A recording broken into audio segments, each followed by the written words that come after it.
The cart rattles along the bumpy road, and every bump reverberates through his spine. Kang Do-hyun opens his eyes and sees a gray sky. His hands are slender. His fingers are long. Not a single callus. These aren't his hands. This isn't his body. He's 19 years old and has no idea where he is. The last thing he remembers is a bridge and the cold water of Puget Sound. 34 years of life. 3 weeks without sleep. The steering wheel that slipped from his hands. And now this wagon. The two soldiers in the front seat are silent and carefully avoid looking at him. The air smells of smoke and wet earth. Do-hyun sits down and feels this foreign body react to his every movement. His muscles are weak. His back isn't used to bearing weight. This body has never lifted anything heavier than a book. But his mind is working. His mind remembers everything. 13 years in logistics. Restoring supply chains after typhoons and earthquakes. Contracts with the UN. Late-night calls from disaster zones. He was Ethan Kang, and he knew how to count people, not tons. Now he is Kang Do-hyun, the youngest son of an aristocratic family in a world he doesn't know. And judging by the expressions on these two soldiers' faces, they're not taking him to a celebration. Memories of the body's former owner come back in fragments. The awakening of magic that failed. His father's face, which didn't flinch for a second. His mother, who cried but didn't get up from her chair. His older brother, who told him to at least try to die with dignity. And an order disguised as an assignment to command Hanbyuk Fortress on the northern border. A fortress that no one had cared for 40 years. A fortress where people die from cultist raids every month. A gentle dismissal with a guaranteed accident. In his former world, he'd seen this happen dozens of times. An employee isn't fired. He's sent to a branch that will close in 6 months. Only here, the branch closes along with the employee. Do-hyun looks at his slender fingers and slowly clenches them into a fist. A weak fist. A useless fist. But the fist isn't what matters. What matters is what's inside his skull. And everything's fine in there. At that moment, a translucent panel flashes before his eyes. Letters form words he shouldn't understand, but grasps instantly. Summoning system activated. Summon available. Level 1 spearmen. Cost, 10 points. Balance, 10. Do-hyun reads the lines twice. Then 3 times. Then he leans back and smiles for the first time in a week. 1 spearman. 10 points. 0 balance after the first summon. Any normal person would call this a joke. But Ethan Kang once boosted supplies for an entire region in the Philippines, starting with a single working truck and a list of 6 phone numbers. A ruined fortress is no catastrophe. It's a startup with a poor balance sheet and 0 morale. He's worked with ones like this his whole life. The cart rolls up the slope, and Do-hyun sees Hanbyuk Fortress for the first time. Or rather, what's left of it. The eastern wall has sagged, and through the breach, he can see the inner courtyard overgrown with weeds. The western tower still stands, but the roof has caved in. The gate hangs by a single hinge. 5 men stand in front of the gate, 5 soldiers from the garrison. The entire garrison. They watch the approaching cart, and their faces show neither respect nor fear. Only weariness and a hint of derision. Yet another young lord has come to die. The cart comes to a stop. Do-hyun jumps down, and his legs buckle because this foreign body isn't even used to jumping from a height of half a meter. One of the soldiers snorts. Do-hyun straightens up and surveys the 5 men. Then he surveys the walls. Then the courtyard. He's counting. Not magic. No swords. No fighters. He's counting resources. The breach in the wall is 8 cubic meters of stone, if laid without mortar. A collapsed roof means lumber and labor. The gate means hinges and iron. The weeds in the courtyard mean soil that can be cleared in 3 days by 10 men. He doesn't have 10 men. He has 5 soldiers who despise him and 1 conscript in the system. The garrison captain steps forward. A burly man in his 40s with a scar across his left eyebrow and the look of someone who long ago stopped expecting anything good. He introduces himself as Baek Tae-ju and announces that Hanbyuk Fortress is being placed under the young master's command. There isn't a shred of belief in his voice that this skinny young man will survive here for even a month. Do-hyun nods and asks his first question. Where are the supplies? Baek blinks. Of all the questions asked by previous appointees, This is the first time he's heard this one. Usually they ask where the bedroom is, or where the wine is, or how far it is to the nearest town so they can escape. This is the first time anyone has asked about the supplies. He leads Do-hyun through the fortress, and with every step, the picture becomes clearer. The granary is empty. The well is functional, but the rope has rotted, so the bucket is lowered using scraps of cloth. The armory contains 11 spears, 7 of which have broken shafts, 4 swords, 2 shields, not a single bow. The cellar is filled with junk and 4 barrels of burnt oil that isn't even fit for cooking. There's plenty of rope, but it's all rotten. Do-hyun listens in silence. He doesn't frown. He doesn't sigh. He doesn't utter a single word of disappointment. He's calculating. A spreadsheet is already taking shape in his head. Assets, liabilities, bottlenecks, critical path. He's seen worse situations. After the earthquake in Haiti, he had fewer resources and more people to save. When the inspection ends, Do-hyun stands in the middle of the courtyard and looks at the 5 soldiers waiting for his reaction. They expect him to get into the cart and drive back, or to scream and curse his fate, or to himself in a corner and drink quietly until the cultists come for him. Instead, Do-hyun sits down on a rock in the middle of the courtyard. He pulls a scrap of cloth out of his bag. He finds a piece of coal, and he begins to draw. Lines, squares, arrows, numbers. Baek Tae-ju steps closer and watches him with the expression of someone observing a madman. Do-hyun draws a map of the fortress from memory after a single reconnaissance tour. He marks a breach in the eastern wall. He marks the well. He marks the oil cellar. He marks the approaches to the fortress.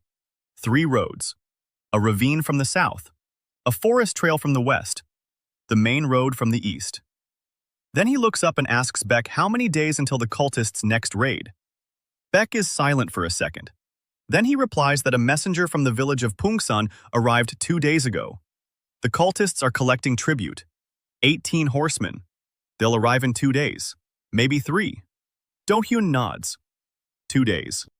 18 horsemen. 5 soldiers who don't respect him. Walls with holes in them. And 1 recruitment notice in the system. He closes his eyes and mentally opens the recruitment panel. A first-level spearman. Cost, 10 points. But Do-hyun doesn't click right away. He studies the description. In his past life, he read technical specifications not as a story but as a contract. Every word matters. Every phrase hides a loophole or a limitation. He scrolls through the description and notices a line most people would overlook. Mission modifier. Class spearman. Modifier not specified. And next to it, an empty field. Do-hyun enters the text. Spearmen for defending a narrow passage. The cost changes. 10 becomes 6. A 4-point difference. He looks at it and feels a familiar thrill ignite inside him. The very same thrill he felt when he found a single link in a shattered supply chain that could be saved and used to rebuild everything else. The system works like corporate software. The more precise the request, the cheaper the result. No one in this world reads system descriptions like technical specifications. No one looks for modifiers. No one optimizes the cost. Because the aristocrats of Aeron aren't used to saving money, they're used to spending. Do-hyun activates the summon. The air in front of him thickens. The light flickers, and out of nowhere a man appears, a guy in his 20s, of average height, with a spear in his hands and a vaccinated stare. He stands there blinking as if he's just woken up from a long sleep. 5 garrison soldiers recoil. Baek grabs the hilt of his sword. Do-hyun gets up from the rock and approaches the summoned man. The young man looks up at him. Do-hyun extends his hand. "What's your name?" The young man blinks. Then he answers quietly, "Moon Jae-hyun." Do-hyun nods and shakes his hand. "Welcome to Hanbyuk. Are you hungry?" Jae-hyun blinks again. Then he nods. Do-hyun turns to Baek and says they need to feed the new soldier. Baek stands with his sword half drawn from its sheath and looks at Do-hyun as if he were the man who had just summoned a demon and offered it dinner. Do-hyun pays no attention to this. He's already thinking about his next move. He has 4 points left. Not enough for a new summoning. So he needs to earn some points. The system awards points for victories. But what counts as a victory? Do-hyun doesn't know yet, but he intends to find out. He leads Jae-hyun to the well. He scoops up water with the very same scrap of cloth on which he'd been sketching a plan just a minute ago. Jaehyun drinks thirstily. Do-hyun looks at his profile in the system. Moon Jaehyun. Level 1 spearmen. Specialization, defense of narrow passages. Health, full. Morale, average. Loyalty, neutral. And below that, a line that makes Do-hyun freeze. Memories active.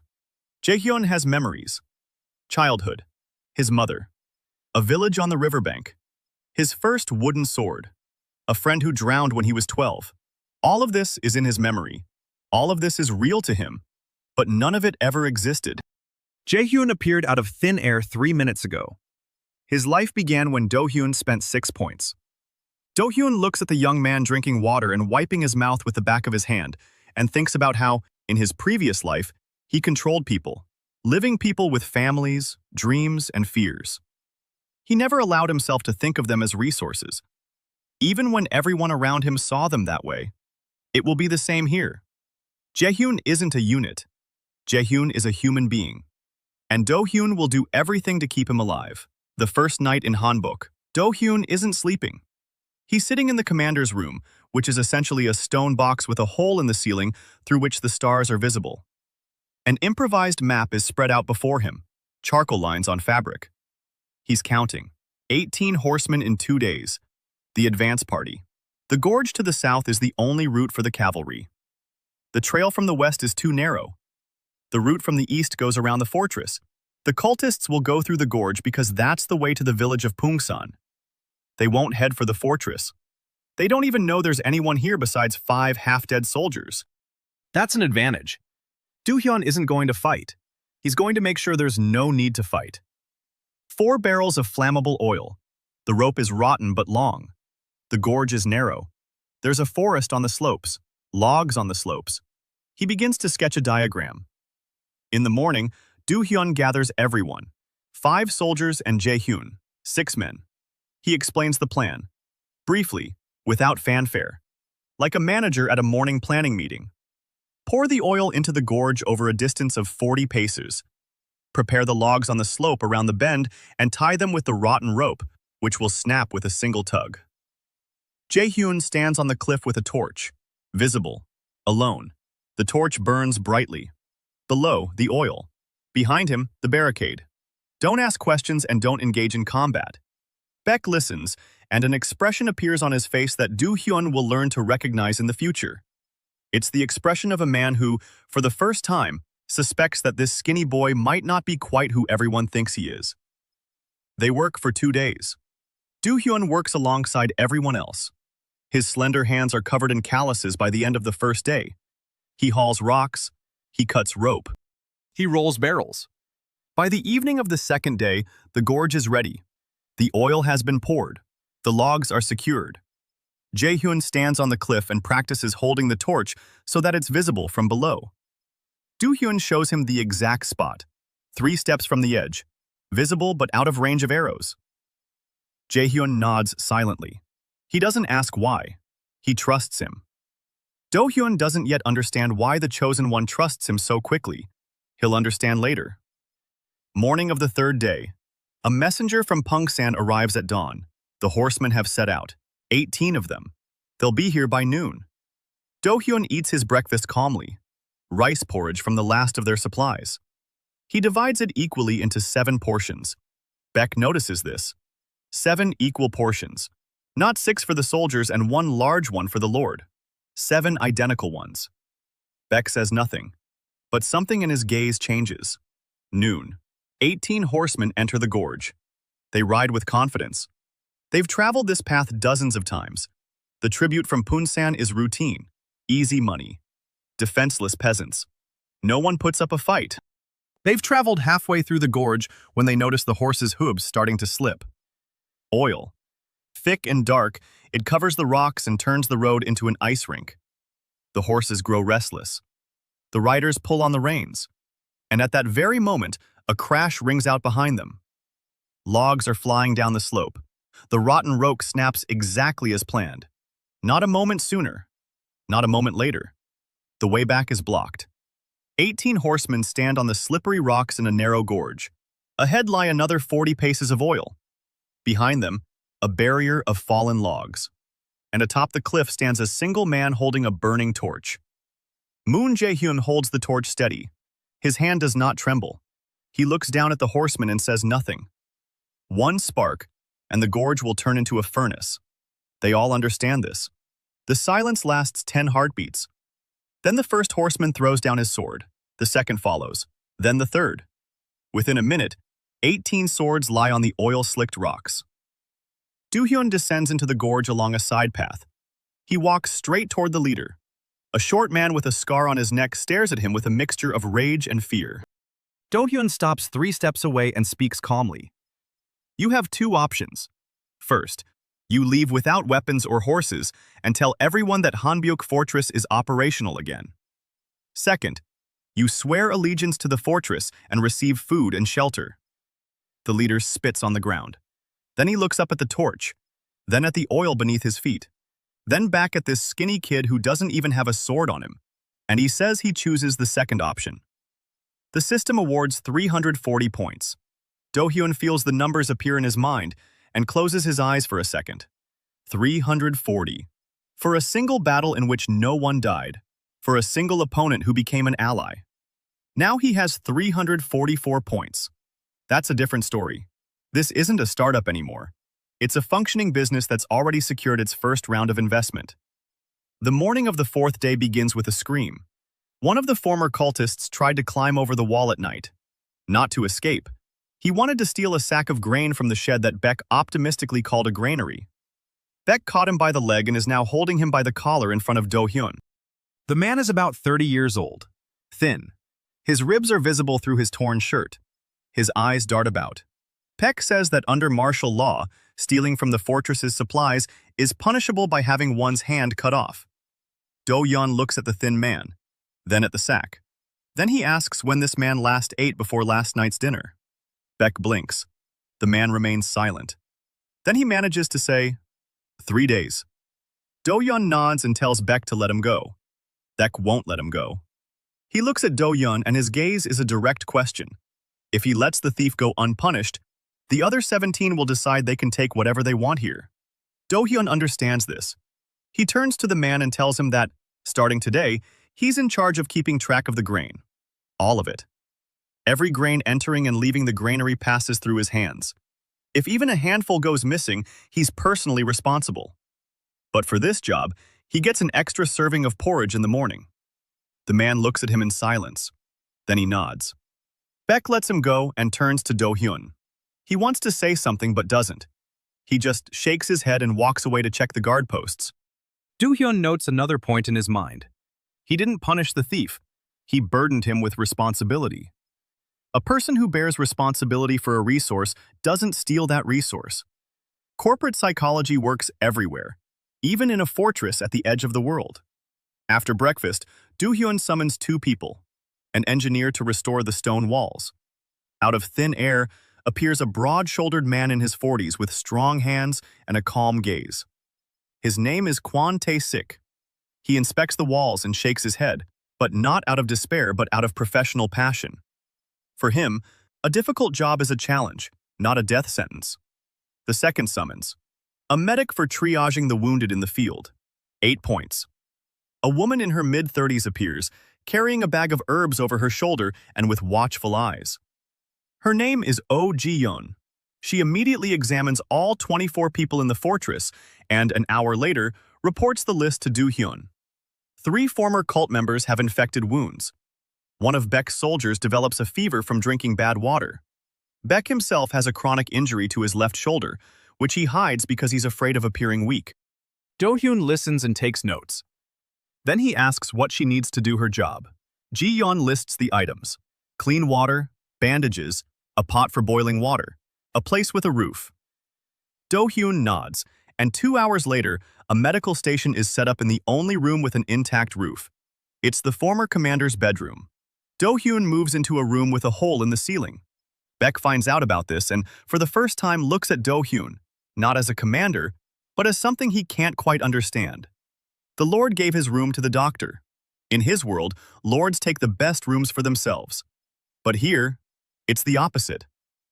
Meanwhile, Kwon Tae-sik begins work on the eastern wall. He inspects the breach and says it can be repaired, but they need people. At least 8 men to carry the stones. Do-hyun organizes a crew of former cultists, not by order. He approaches their group and explains the situation. The wall is their defense. Not his protection, their protection. If the next group of cultists arrives and the wall is full of holes, everyone will die, including them. 3 people volunteer. An hour later, 5 more. By evening, all 18 are working on the wall. Do-hyun works alongside them. The stones are heavy, and his weak arms are shaking by the end of the day. But he doesn't stop. Tae-sik watches him and says nothing, but he works faster. By the end of the 5th day, the lower row of the breach has been filled in. The wall is still full of holes, but it's no longer open through and through. Do-hyun stands in front of it that evening and does the math. 5 days to fully repair it at the current pace. But he doesn't have 5 days to spare. He needs a connection to the village of Pungsan. He needs supplies. He needs information about what's happening in the north. On the 6th day, Do-hyun takes Jae-hyun and 2 former cult members and heads to Pungsan. It's a 2-hour walk along a rutted road. The village greets them with silence. The shutters are closed. The doors are locked. People see the armed men and hide. Do-hyun leaves Jae-hyun and the 2 others on the outskirts. He walks into the center of the village alone, unarmed, without guards. When Baek finds out about this later, he'll rant for half an hour. But for now, Do-hyun stands in the empty village square and waits. 10 minutes later, the village head appears, an elderly man with a hunched back and wary eyes. He wasn't expecting a visit from the fortress. The fortress hasn't done anything for the village in 40 years. Do-hyun introduces himself. The village head looks at him and doesn't believe a single word. Just another lord who will promise protection, collect taxes, and then disappear. Or die. Do-hyun doesn't promise protection. He asks what the village lacks. The village head remains silent for a long time. Then he says the mill has been broken for 3 years. They take the grain to the city, a 2-day journey, to be ground, and half of it is lost along the way. Do-hyun nods. Then he asks what else. The village head adds, surprised, that the bridge over the stream on the eastern road collapsed last year. Merchants no longer travel that way. The village is cut off from the market. Do-hyun jots down notes on a piece of cloth. The mill, the bridge. Then he asks about the harvest, about the reserves, about the number of people.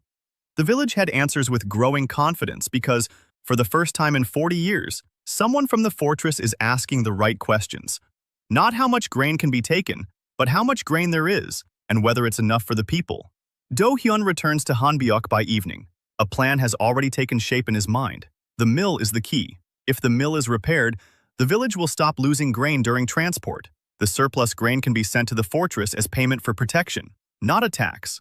A trade agreement. The village pays with grain. The fortress pays with security. Both sides benefit. The bridge is the second key. If the bridge is restored, the merchants will return. Merchants mean information, goods, a connection to the outside world. But the mill and the bridge require specialists. Do-hyun opens the system and tries a new request. A miller to repair the watermill. The system flashes. A new entry appears in the recruitment list. Miller. Cost. 12 points. Do-hyun looks at this and realizes something important. The system isn't limited to combat classes. It gives you what you ask for. It's just that no one had ever requested a miller before. Because in Aeron, aristocrats don't think about mills. Mills are a peasant's business. But Do-hyun isn't an aristocrat. He's a logistics officer. And a logistics officer knows that an army that can't feed itself ceases to be an army by the 3rd day. He summons a miller. A short man in his 50s appears, with flour dust in his hair. His name is Cho Byung-ho. He squints into the light and looks around with the expression of someone who has just woken up in an unfamiliar place. Do-hyun shakes his hand and explains the task. The watermill in the village of Pungsan. It's been broken for 3 years. It needs to be inspected, and a repair plan is needed. Byung-ho nods matter-of-factly. Then he asks where his tools are. Do-hyun turns to Tae-sik and asks him to set aside whatever is available from the supplies. Tae-sik grumbles but complies. That night, Do-hyun is awake again. He sits and does the math. His point balance after the recruitments. 24 points spent on an engineer, a doctor, and a miller, including modifiers. 320 points remain. That's a lot. But he can't spend them recklessly. Every recruit is a mouth to feed. Every summoned one is a person for whom he is responsible.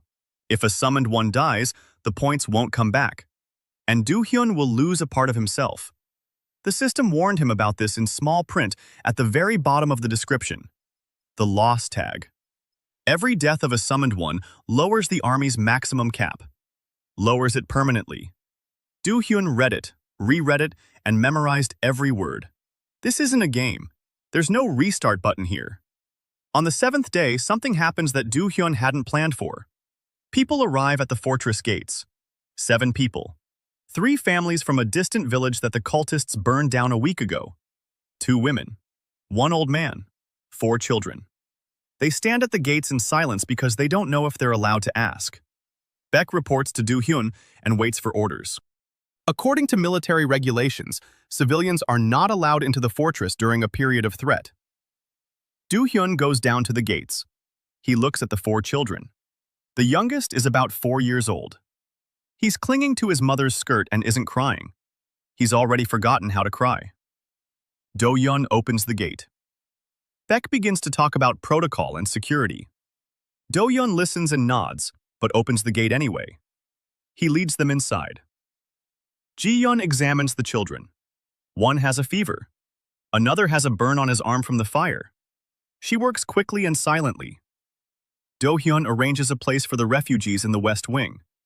The roof there is full of holes, but the walls are intact.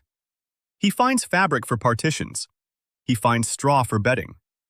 One of the women looks at him and asks why he's doing this. Do-hyun doesn't understand the question. Then he realizes. In this world, no one takes in refugees just like that. If a lord takes people in, he takes them as labor or as a shield. There's no such thing as free help. Do-hyun replies that he needs people. The fortress is large, but there are few hands to work. If they're willing to work, they can stay. If they're not willing, they can stay anyway. The woman stares at him for a long time. Then she bows. The system flashes, plus 12 points. Do-hyun freezes. 12 points for taking in refugees. Not for a fight, not for a killing, for taking people in. He begins to understand how the system's economy works. Victory, in its terms, isn't the destruction of the enemy. Victory is the moment when a person mentally acknowledges you as their lord. This woman bowed, and in that moment, deep down, she recognized him as the one who had taken care of her. The system recorded it. Do-hyun sits on the wall and thinks about this for 2 hours. If the system awards points for recognition rather than for killing, then the entire strategy changes. You don't need to fight to grow. You need to save. You need to build. You need to make people come to you on their own. A bandit set free after being fed is worth more than a bandit who's been killed. No one in Aeron had thought of this before, because here, they don't save people. Here, they conquer. That evening, Do-hyun makes corrections to his ledger. The 3rd week begins with rain, cold northern rain that floods Hanbyuk's courtyard and turns it into a muddy lake. Do-hyun stands under the awning and looks at his fortress. The walls are intact. The people are fed. 32 men under his command. 5 of Baek's soldiers. Jae-hyun, Tae-sik, Ji-yeon, Byung-ho, 18 former cultists. 7 refugees, including 4 children. For a fortress that was dead just 2 weeks ago, that's not bad. But Do-hyun isn't counting people. He's counting time. Sooner or later, a real raid will come. Not 18 horsemen demanding tribute, real force. The Ash Rift cultists won't back down just because one group of their collectors was intercepted. They'll send more. And when they arrive, oil traps won't help. Do-hyun needs an army, not a mob of people with spears, but a real, organized unit. He opens the system and begins studying the available summons. The list has grown since he arrived. A spearman for defense, a swordsman for patrols, an archer for the walls, a shield bearer for the ranks, scout for reconnaissance. Each one with a modifier costs less. But Do-hyun doesn't summon them right away. Instead, he reads the descriptions. All of them. Line by line, like a contract. And he discovers yet another hidden mechanic. Merger. 2 summoned units of the same class who have spent a certain amount of time together can merge into a single, higher-ranked fighter. The system describes this as a technical upgrade, the merging of identical units. Do-hyun reads it and sees something else. Not identical units. People. Two people who fought together, ate together, and stood guard together can merge because a bond has formed between them. Not a technical one. A human one. The system measures not time but experience. Shared experience. Do-hyun sits in the rain and thinks about this for an hour. Then he begins to draw a new diagram. A guard duty schedule, a training schedule, a meal schedule. But not the usual kind. He pairs people up permanently. One conscript and one former cult member. One of Park's soldiers and one conscript. They'll eat together, sleep together in the barracks, stand guard together on the wall. Every day, no exceptions. Paek looks at the schedule and asks why. Do-hyun explains briefly. People who know each other fight better. Paek frowns. That's not exactly what Do-hyun had in mind. In reality, he's building an integration system. But he can't explain system upgrades to Paek. So he explains it in a language Paek understands. And Paek accepts it because what's been said makes sense and has no hidden motives. The next day, Do-hyun summons 4 spearmen with the gorge defense modifier, 24 points. Then 2 archers for the walls, 12 points. And 1 scout for the forest patrol, 5 points. A total of 41 points. He has 276 left. 7 new recruits. Each appears out of thin air with a vacant stare and a quiet voice. Each remembers a life that never was. Do-hyun greets each one personally. He shakes their hand, asks their name, asks if they're hungry. And every time, something tightens inside him because he knows the truth they don't. Their lives began a second ago. But he won't tell them that. Never. Among the new recruits is one whom Do-hyun notices immediately. An archer named Han Soo-jin, a young woman of 23 with a soft voice and very observant eyes. She appears with a short bow slung over her shoulder and, first thing, scans the walls. Not the people. The walls. Then she turns toward Do-hyun and says that the northwest corner is out of range because of a ledge. We need a vantage point. Do-hyun takes note. Then he looks at her and asks how she knows that. Soo-jin replies that in her village, archers stood on the walls every night. She falls silent for a second. In her village. A village that doesn't exist. Do-hyun nods and walks away without asking any more questions. By the end of the 3rd week, the fortress is starting to look like a fortress. The walls are intact. Guards are patrolling on schedule. The infirmary is operational. The blacksmith shop that Tae-sik fixed up produces the first repaired spearheads. Do-hyun stands on the wall and counts. 39 people, 12 conscripts, 5 of Baek's soldiers, 18 former cultists, 4 adult refugees, 4 children. Not many.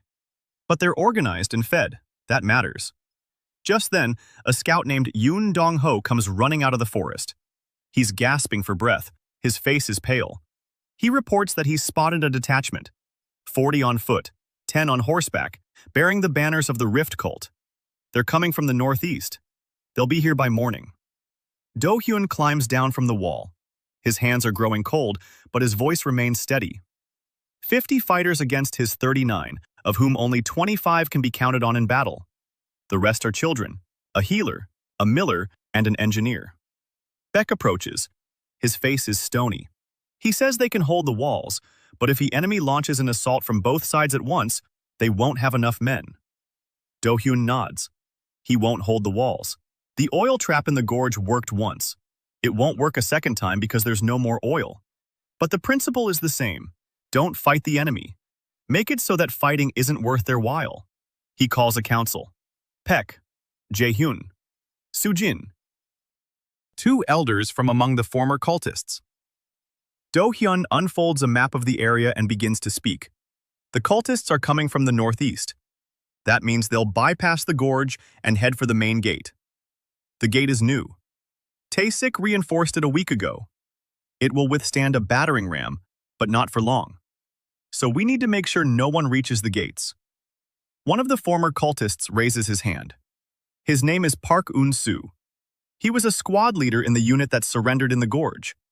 A thin man with intelligent eyes who, in just 2 weeks, has become one of the most reliable people in the fortress. He says he knows the commander of that unit. The man's name is Go Chang-sik. He is cruel and impatient. He won't lay siege to the fortress. He'll try to take it in one fell swoop with a single assault. If the assault fails, he'll retreat because the cultists don't take fortresses by siege. They have neither the patience nor the supplies for that. Do-hyun listens and nods. Then he asks what Go Chang-sik will do if he sees that the fortress is stronger than he thought. Eun-soo replies that Chang-sik will be furious but will retreat. He's no fool. He's ruthless, but he's not suicidal. Do-hyun smiles for the first time that day. The plan is taking shape. At night, the fortress doesn't sleep. Do-hyun stands on the wall and looks out at the dark forest. Somewhere out there, 50 cultists are setting up camp and preparing for the morning assault. They think Hanbyuk is a ruin with a handful of half-dead soldiers. They're wrong. Archers stand on the walls. Spearmen wait in formation in the passageways behind the gates. Overnight, on Do-hyun's orders, Tae-sik erected 3 rows of sharpened stakes in front of the gates, driven into the ground at an angle. A simple solution, as old as war itself, but effective. Cavalry won't get through the stakes. Foot soldiers will get through, but slowly. And slow-moving infantry under arrows from the walls means casualties.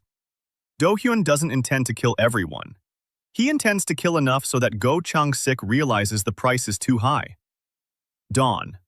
Fog. The first ranks emerge from the forest. Foot soldiers in the lead. The cavalry follows behind them. Banners bearing the black symbol of the rift. Go Chang-sik rides at the center of the cavalry unit. A large man in dark armor. He looks at the fortress, and even from here, you can see his expression change. The walls are intact. The gates are fortified. Men stand on the walls. Not 5 half-dead soldiers. 24 fighters in formation. Chang-sik halts the unit. He's no fool. Eun-soo was right. A minute of silence. Then Chang-sik gives the order. The foot soldiers advance. 20 men pick up the pace. They run up to the walls and run into the spikes. The first 3 fall. The rest slow down. Soo-jin gives the command. Arrows fly from the walls, not in a volley but one by one. Each archer hits his target. 4 cultists fall. A 5th. A 6th. The rest retreat, running back to the ranks. Chang-sik watches this. His cavalry stands motionless. Palisades in front of the gate. Archers on the walls. This is no ruin. This is a fortress. He turns his horse around. The cavalry departs first. The infantry retreats behind them. 6 bodies remain in front of the wall. Do-hyun stands on the wall and watches the enemy retreat. His hands are trembling. Not from the cold. 6 men are dead. He knows they were enemies. He knows they would have come and killed his men. But 6 bodies on the ground are 6 bodies on the ground. In his former life, he counted casualties in tables and reports. Numbers. Lines. Here the numbers lie face down on the wet ground. Beck approaches and reports. There are no casualties among the defenders. 2 are slightly wounded, an arrow in the shoulder and a cut from a rock. Ji-young is already treating them. Beck says this in an even voice. But for the first time there's a hint of something like respect in it. Not for the strategist, for the man standing on the wall, looking at the dead enemies with that expression. The lords of Aeron don't look at dead enemies like that. They look on with triumph or indifference. This boy looks on with a heavy heart. It's unusual. The system flashes. Plus 80 points. Less than for the oil trap where no one died. Do-hyun notices this and makes a note of it. A bloodless victory yields more points than a bloody one. The system rewards life, not death. This confirms his theory, and it changes everything.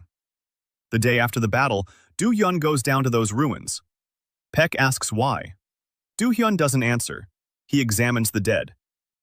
He finds simple items on them. A wooden amulet carved with a flower. A strip of cloth tied around a wrist. A small pouch of dried herbs. These are the belongings of people who had lives before they became cultists. Do-hyun gathers the items and buries the bodies. 6 graves by the eastern wall. No flags, no inscriptions, but neatly arranged. Beck stands nearby and says nothing. Then he asks why they should bury their enemies. Do-hyun replies that yesterday they were enemies. Today they are dead. The dead have no need for enmity. They need the earth. Beck is silent for a long time.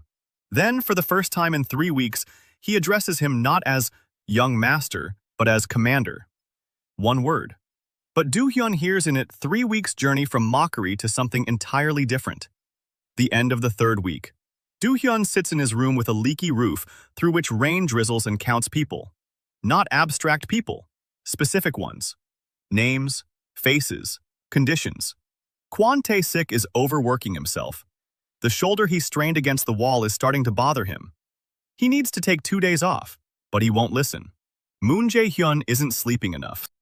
After the battle, he's become quieter. He isn't used to people dying right next to him, even if they're enemies. Han Soo-jin works precisely and silently, but Do-hyun notices that she eats alone. Every day. Not because others push her away, because she isolates herself. Oh Ji-yeon approached him yesterday and quietly said that one of the refugee children screams at night. Nightmares. She can't help him. She has herbs for wounds, not for nightmares. Do-hyun is writing all this down. In his head, he has a list that grows every day. Not tasks. People. What each of them needs right now. That's how he worked in his previous life. They called him a man who counted people, not tons. Here, it's the same thing. Only the tons have been replaced by swords, and the people have remained people. On the morning of the 4th day of the 4th week, a horseman rides up to the fortress gates. Alone. On a fine horse. In clean clothes. Carrying a bag made of expensive leather. Peck meets him at the gate and leads him to Do-hyun. The horseman introduces himself as a merchant from the city of Yanzhou, a city 3 days' journey to the south. A major trading hub on the route between the north and the capital. The merchant had come because he'd heard about a strange lord from Hanbyuk who had repaired the mill in Pungsan and the bridge over the stream. Tae-sik repaired the bridge last week. Do-hyun sent him there because the bridge is a trade route, and a trade route is a link to the world. The merchant wants to know if it's true that goods can once again be transported north through Hanbyuk. Do-hyun replies that it is. The road is patrolled. The gorge is safe. The village of Pungsan is buying goods. The merchant looks at him appraisingly. Then he asks what the percentage is. Do-hyun names a figure. 5% of the goods value for passage and security. The merchant raises an eyebrow. The standard rate among other lords is 10 to 15%. Some take 20% plus goods of their choice. 5% is ridiculously low. Do-hyun knows this. He's driving the price down because he needs not just one merchant, but 10. One merchant at 20% yields X. 10 merchants at 5% yield 5X. Plus information. Plus reputation. Plus connections. Economies of scale. The first rule he learned in C. The merchant leaves in 2 hours. Satisfied. He'll return in a week with goods. And he'll tell others. Do-hyun knows this for sure. A low rate and a safe journey are the best advertising in the world without the internet. 3 days later, what Do-hyun had been waiting for happens. The first merger. 2 conscripts whom he paired up on the first day of the schedule. Private Sun Hyun-min and Private An Min-jun. They stood together on the wall. Ate together. Slept next to each other in the barracks. Trained every day. 3 weeks side by side. In the morning, Do-hyun sees a flashing notification in the system. Merger available. Song Hyun-min plus An Min-jun. The result? A level 2 heavy infantryman. The condition is to confirm mutual consent. Do-hyun freezes. Mutual consent. The system requires both to agree. But they don't know about the system. They don't know they're the chosen ones. They think they're ordinary soldiers. How do you ask for consent for something you can't tell them about? Do-hyun sits with this thought for an hour. Then he makes a decision. He won't activate the fusion without their knowledge, but he can't tell them the truth. So he needs a third way. He approaches them both and says there's a chance to become stronger. Much stronger. But for that to happen, both of them have to want it. Truly. Not just because they're ordered to. He doesn't explain the mechanics. He says it's related to his ability and that he can't reveal anything else. Hyun-min and Min-jun exchange glances. Then Hyun-min asks if they'll become stronger so they can defend the fortress. Do-hyun replies that they will. Min-jung nods. Hyun-min nods. Do-hyun activates the fusion. A flash of light erupts. The two men disappear. In their place stands one man, taller, broader in the shoulders, wearing heavy armor and wielding a spear that looks more like a halberd. His name is Seong Hyun-min. He remembers everything Min-jung remembered, and everything he himself remembered. 2 lives in one body, 2 sets of memories, 2 villages by a river that never existed. Hyun-min blinks. Then he looks at his hands. Large, heavy, both foreign and his own at the same time. He turns to Do-hyun and says he feels strange, as if he'd woken up from a very long dream in which he was 2 people at once. Do-hyun nods and puts a hand on his shoulder. He tells him everything is fine, that he just needs time to get used to it, that there's no need to rush. Hyun-min nods. He doesn't look scared. He looks confused. Do-hyun commits that expression to memory. He'll see it many more times. Baek sees the new Hyun-min, and his eyes widen. Then they narrow. Then he looks at Do-hyun, and for the first time, Do-hyun sees in his gaze not respect or surprise, but a slight fear. Do-hyun's abilities go beyond what Baek can comprehend. People appear out of thin air. People merge into one. This isn't Aaron's magic. It's something else. Something that doesn't fit into the worldview Baek had known for 40 years. Do-hyun notices this fear and makes a decision. He pulls Baek aside and speaks to him directly. No beating around the bush. He says that his ability allows him to summon people and that these people are real. They're alive. They feel. They can die. And if they die, he loses a part of himself. He says he has no intention of using this ability as a weapon. He intends to use it to protect the fortress. Everyone inside it, including Baek. Baek listens in silence. Then he asks one thing. Do these people know they've been summoned? Do-hyun is silent for 3 heartbeats. Then he answers that they don't. Baek nods.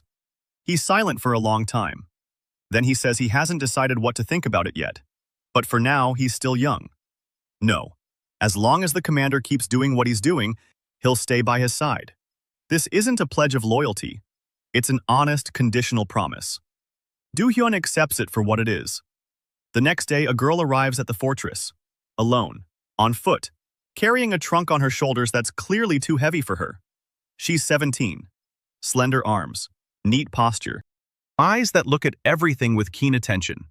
She introduces herself as Park Ari, the youngest daughter of Baron Park from a neighboring fief, sent to Hanbyuk to be raised. In reality, she was banished. One less mouth to feed. She says this in an even voice without self-pity.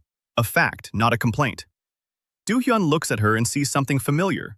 A person who has grown accustomed to being unnecessary and has learned to compensate for it by being useful.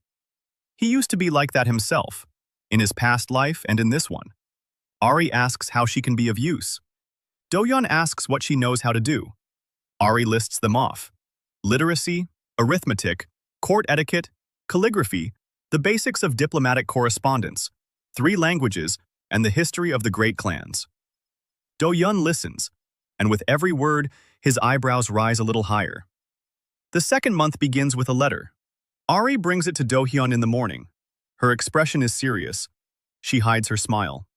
The letter is from Lord Hwang In-soo at Taebong Fortress, a day and a half's journey to the west.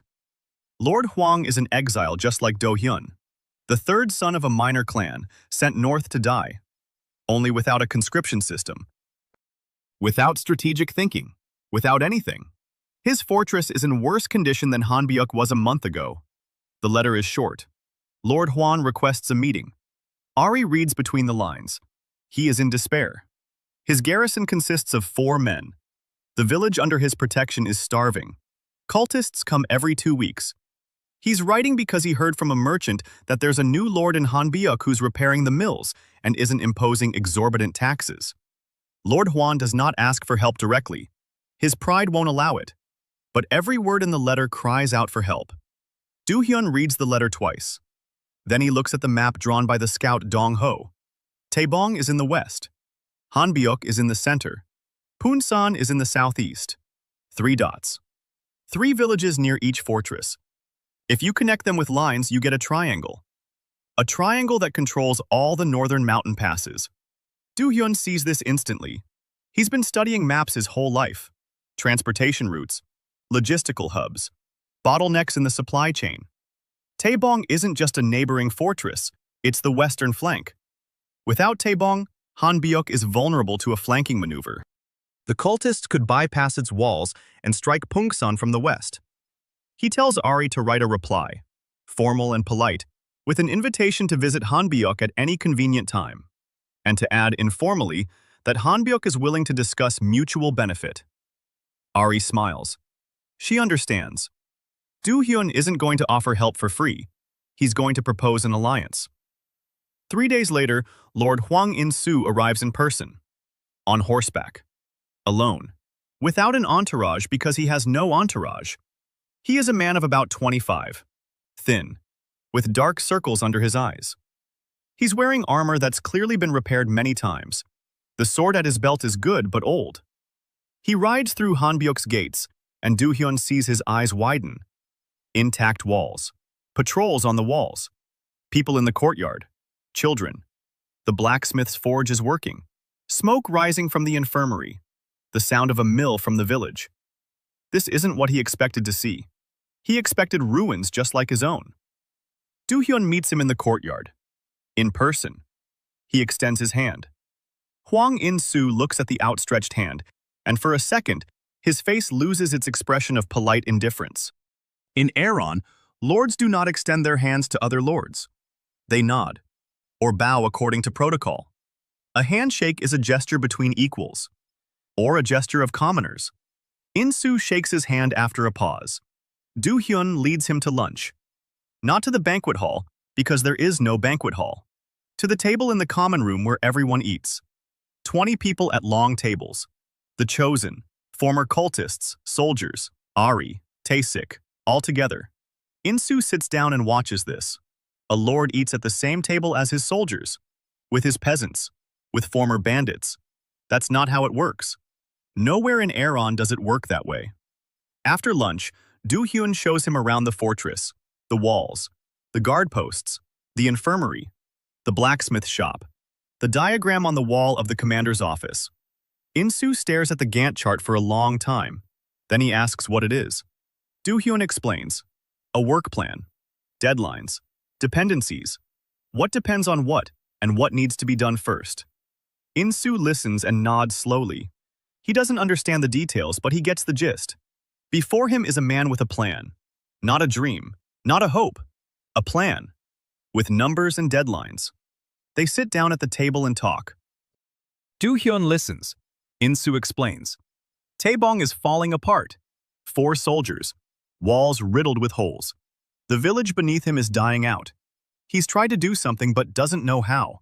He's trained in the sword, not in administration. He's trained to fight, not to build. And fighting isn't working either. Because 4 against 50 isn't a battle. It's suicide. Do-hyun listens until the end. Then he says what he proposes. Hanbyuk will send an engineer and 5 soldiers to Taebon for 3 weeks. The engineer will assess the condition of the walls and begin repairs. The soldiers will provide security. In return, Taebong agrees to patrol the western passes and report any movements by the cultists to Hanbyuk. The trade route through both fortresses becomes shared. The toll is split evenly. In-soo listens, and an expression slowly appears on his face, one that Do-hyun has seen before. It's the same expression on Baek's face, on the village head of Pungsan's, on that female refugee's. It's the expression of someone who, for the first time in a long while, is hearing a proposal in which he isn't being deceived. In-soo asks what the catch is. Do-hyun replies that there is no catch. There is logic. Hanbyuk cannot defend the northern lands alone. Neither can Taebong. Together, they can secure 2 out of 3 mountain passes. It's beneficial for both of them. In-soo is silent for a minute. Then he extends his hand. This time without hesitation. Do-hyun shakes it. The system flashes. Plus 60 points. Do-hyun nods mentally. An alliance with another lord is also a form of recognition. In-soo leaves in the morning. There's something new on his face. Not hope, Not yet, but an absence of hopelessness. Do-hyun sees him off to the gate and says he'll send people in a week. Then he returns and opens the system. He needs a blacksmith. Hanbyuk is growing, and he needs weapons. Not imported, his own. A blacksmith to forge spearheads and repair armor. Cost, with the modifier, is 11 points. A burly man of about 45 named Yu Kang-ho appears. Broad shoulders, heavy hands, a burn scar on his right forearm. He inspects the blacksmith shop that Taesik has tidied up and nods approvingly. Then he rolls up his sleeves and gets to work. By the evening of the first day, he has reforged 4 spearheads and repaired 2 breastplates. Taesik watches him work, and for the first time in a month, admits that someone is doing something better than he is. On the 5th day of the second month, a second convoy of refugees arrives. 30 people. From a village that Do-hyun didn't even know existed. They'd been walking for 4 days. They'd heard from a merchant that Hanbyuk was taking in people. Do-hyun meets them at the gate, each one by one. He asks their names. He asks where they're from. He asks what they need right now. Ji-young stands nearby and sorts them. The wounded to the left, the sick straight ahead, the healthy to the right. She'd learned this in a month. Field triage, a term Do-hyun had brought from another world. Among the refugees, Do-hyun notices a young woman, 22 or 23 years old. A calm face, a slow, warm smile. A bag of herbs slung over her shoulder. She walks over to the wounded before anyone asks and begins examining a child with a burned hand. Her hands move with confidence. She knows what she's doing. Ji-yeon approaches her, and they speak quietly. A minute later, Ji-yeon leads her to Do-hyun. The woman's name is Yoon So-hee. She says she's a priestess from the temple. Do-hyun looks at her, then at the system, and freezes. Yoon So-hee isn't a refugee. She's a chosen one. But Do-hyun didn't summon her. The system displays a notification he hasn't seen before. An automatic summon. Level 2 Healer Branch. Upon reaching a certain recognition threshold, the system summons automatically. Yoon So-hee is a gift from the system. Or perhaps not a gift, more like an investment. The system decided that Hanbyuk needed another healer and summoned her itself. Do-hyun looks at So-hee. She doesn't know. She thinks she came from the temple. She remembers the temple. She remembers the abbot. She remembers the scent of incense in the mornings and the sound of the bell. She remembers the path through the grove she used to walk every day to fetch water. None of this exists. Do-hyun swallows hard. Then he smiles and says he's glad she's here, that Hanbyuk needs doctors, that Ji-yeon will show her the medical clinic. So he nods and leaves with Ji-yeon. Do-hyun watches her go and feels a heaviness that has nothing to do with fatigue. Every person who is called is a person with their own life, their own memories, their own pain. And all these lives began the moment the system spent points. Or when he spent points. It makes no difference. He created these people, or the system created them for him. They're alive. They're real. They breathe and feel and fear and hope. And they don't know. Do-hyun can't tell them, and he can't stop thinking about it. By the end of the second week of the second month, Hanbyuk's population reaches 70 people, 20 chosen ones, 5 of Baek's soldiers, 18 former cultists, 27 refugees including children, Ari. There's food. There's water. The walls are standing. Training takes place every day. The system shows a balance of 530 points. Growth is accelerating. Every new person brings points. Every repaired house brings points. Every merchant who returns a second time brings points.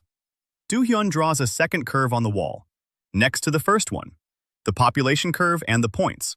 They run parallel. Both are rising. Both are accelerating. Ari walks into his room in the evening and looks at the wall. The entire wall is covered with charcoal lines, graphs, tables, diagrams, names, arrows, correlations. To her, it looks like a general's battle plan. To Do-hyun, it looks like a project manager's ordinary whiteboard. Ari asks what one particular line means. Do-hyun explains. It's a 3-month forecast of when merchants will arrive, based on the distance to the nearest cities and the speed at which rumors spread. Ari blinks. Then she laughs. Then she says he's crazy. Then she becomes serious and says she likes it. Do-hyun looks at her. She's 17. No one wanted her. She was sent off to a forgotten fortress as a burden. And now she's sitting next to him, discussing trade route forecasts, and her eyes are shining. Not because of him, because of the work, because of the feeling that she's needed, that her brain is needed, that what she knows how to do matters. Do-hyun knows that feeling. He felt it every time he was called out to yet another disaster and realized he could help. Nothing in the world is more valuable than that feeling. In 3 days, Han Byuk will welcome his first real guest. Not a merchant, not a refugee, not an ally. Han Il is standing at the gate, waiting. Do-hyun doesn't know who she is. Baek does. Baek stops when he sees her. His stony expression cracks for a second. Han Il is 20 years old. She is the daughter of former Captain Han Byuk, the captain who died here 10 years ago during the last major raid. Han Il remained in the fortress after his death because she had nowhere else to go. She lived here. She fed 5 soldiers. She mended their clothes. She kept track of the meager supplies. For 10 years. Then, when her last sack of grain ran out, she left for Pungsan. She lived with the village headman.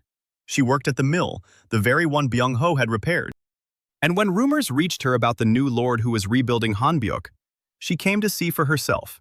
She stands at the gate and looks at the fortress, at the intact walls, at the people in the courtyard, at the children, at the blacksmith shop, at the infirmary, at everything that had been in ruins for 10 years and is now alive again. Her face is expressionless, but Do-hyun sees her hands. They're clenched into fists. Her knuckles are white. Baek approaches her and speaks softly. She nods.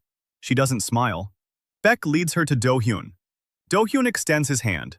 Han-yul shakes it briefly. A firm handshake for such a slender hand. She introduces herself. Do-hyun hears her last name and looks at Baek. Baek nods. The captain's daughter. Do-hyun offers her a position. Not out of politeness, out of calculation. Han-yul knows the fortress better than anyone alive. She knows every stone, every cellar, every passageway. For 10 years, she managed the household of 5 men on resources that were less than nothing. That's a skill, more valuable than any sword. He offers her a position, fortress manager. She'll be responsible for everything not related to combat, supplies, housing, work assignments, and keeping track of people and resources. Hanul listens in silence. Then she asks why he's entrusting this to her. She's only been here 5 minutes. He doesn't know her.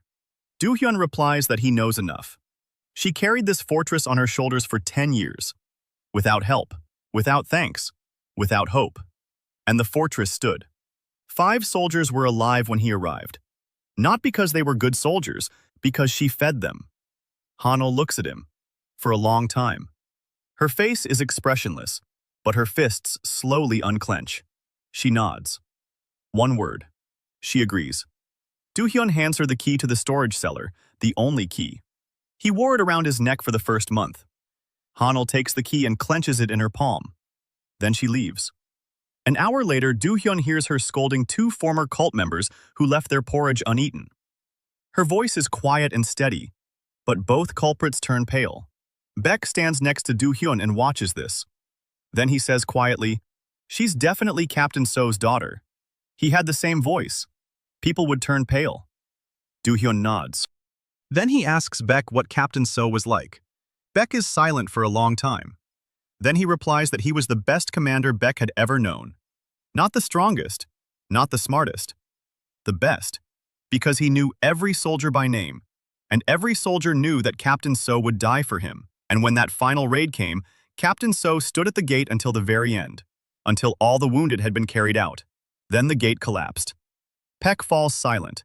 Do-hyun asks no questions. They stand in silence and watch as Hanil organizes the warehouse inventory in half an hour, with a precision that Do-hyun had seen only in the best operations managers in his previous life.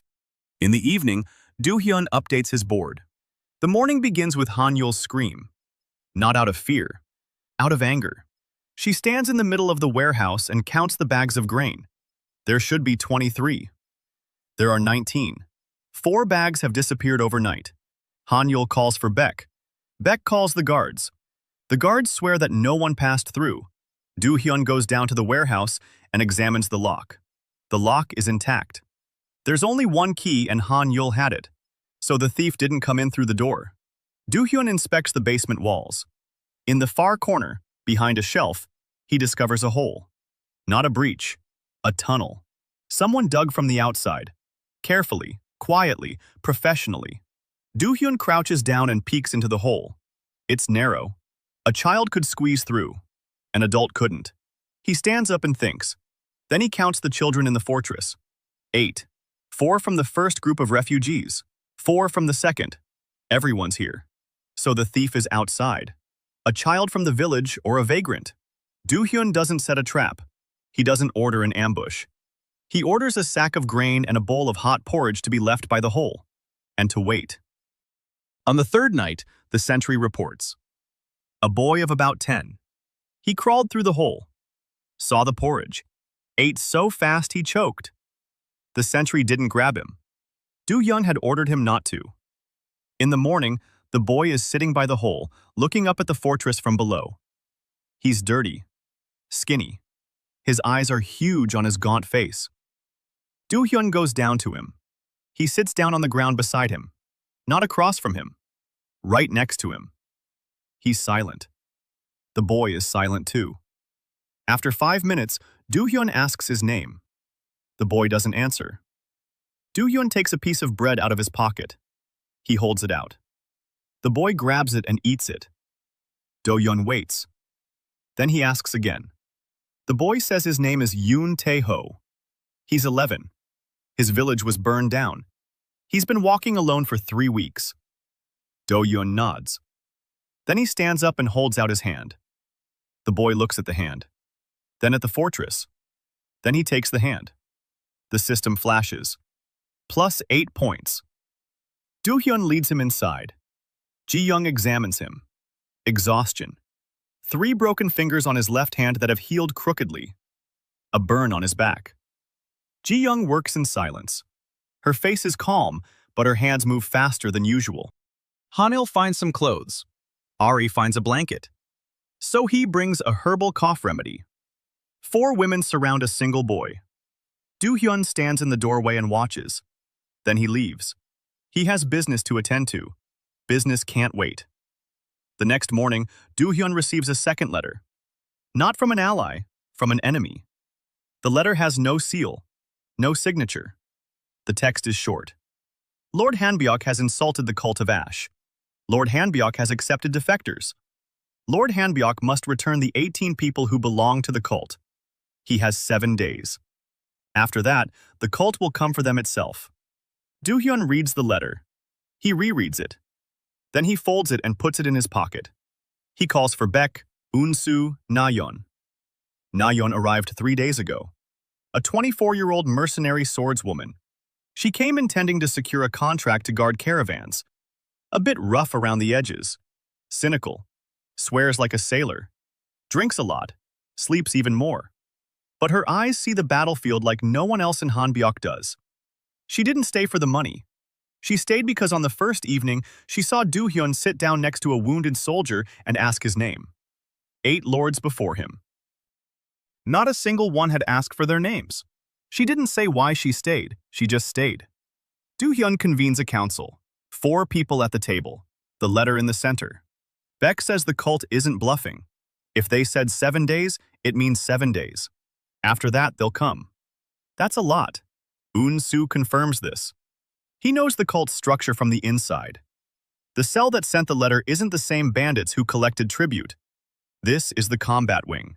Fanatical warriors. They're not coming to loot. They're coming to burn. Na-yeon asks how many. Eun-soo replies that there are at least 100, maybe 200. They'll be accompanied by the possessed, people inhabited by the demonic energy of the rift. Fast. Strong. They feel almost no pain. Silence falls at the table. 100 fighters.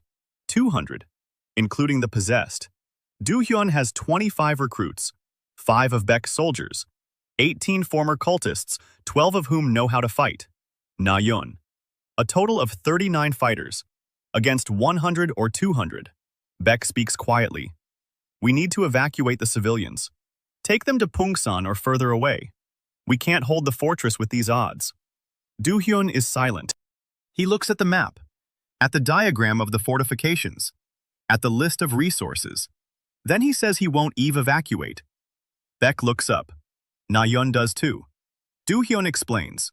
If they evacuate the civilians, Hanbyuk will become an empty fortress with just 30 fighters. The cult will burn it down and move on. Pungsan, Taebong, villages. People will flee. And everything he's been building for a month will be for nothing.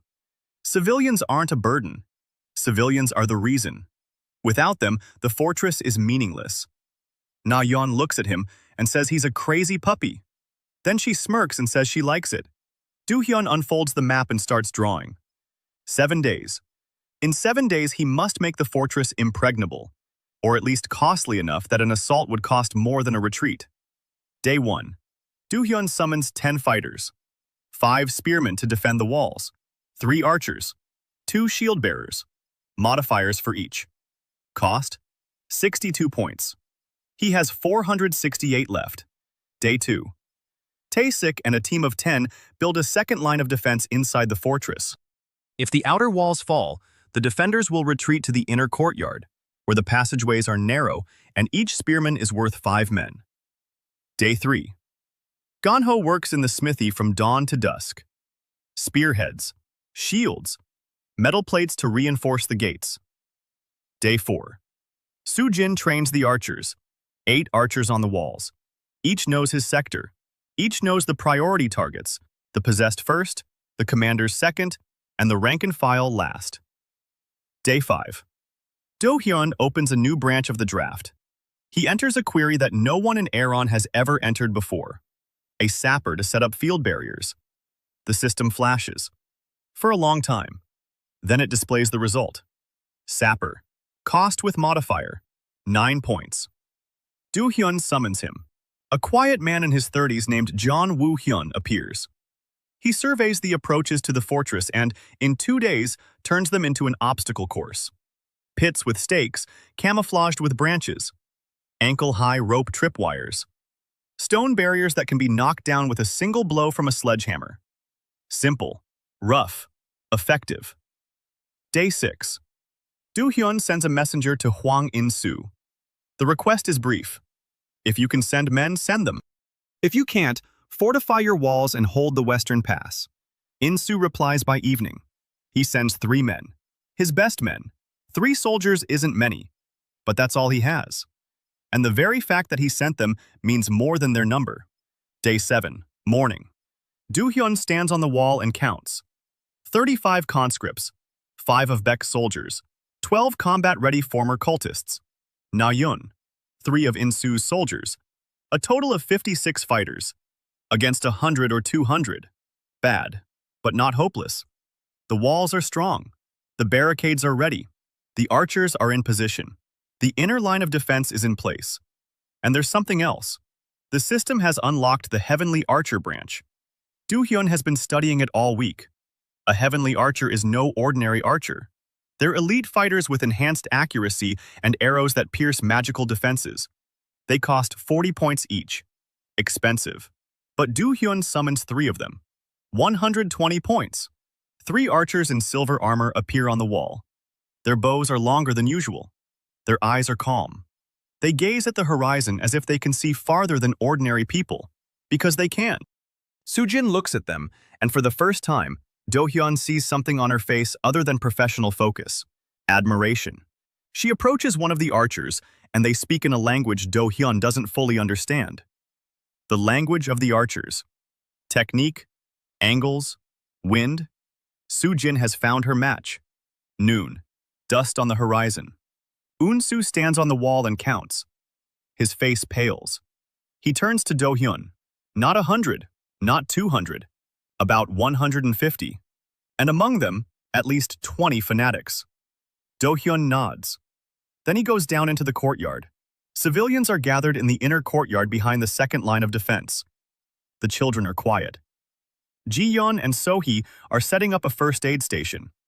Hanil stands among the civilians, her face as stony as Beck's. She has already survived one assault. 10 years ago.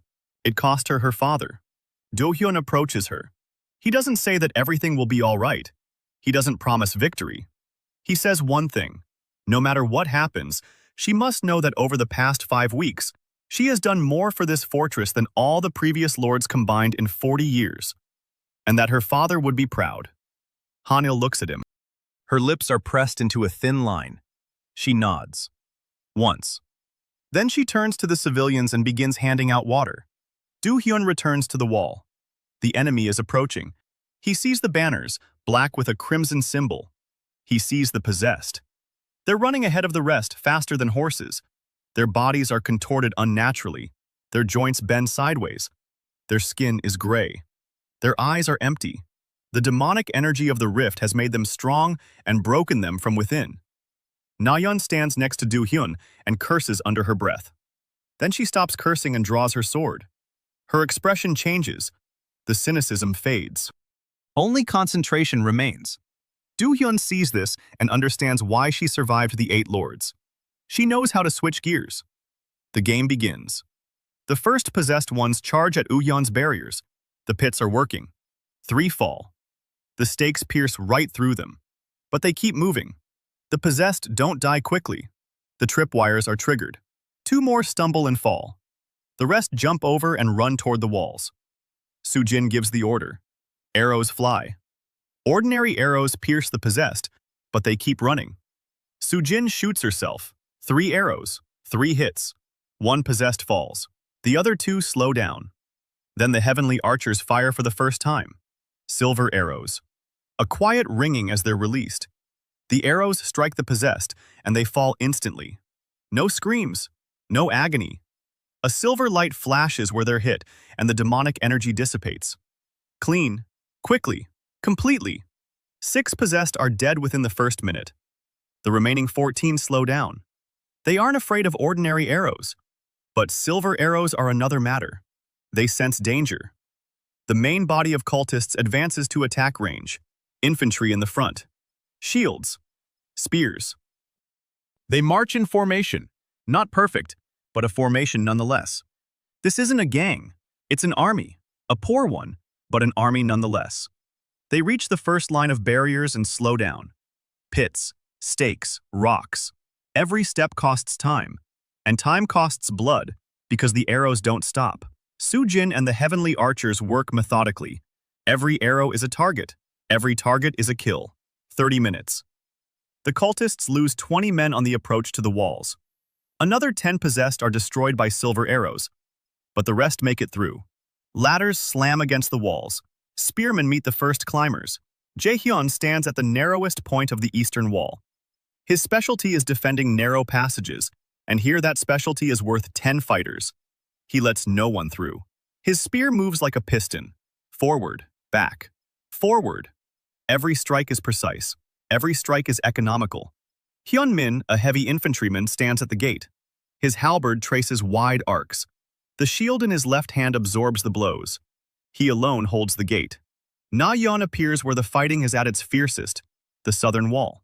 3 possessed have scaled the wall and are charging inside. Na-yeon meets them. Her sword is short and swift. She doesn't hack, she slices. Precise strikes to the tendons. The possessed fall. She finishes them off before they can get back up. An hour. An hour and a half. 2 hours.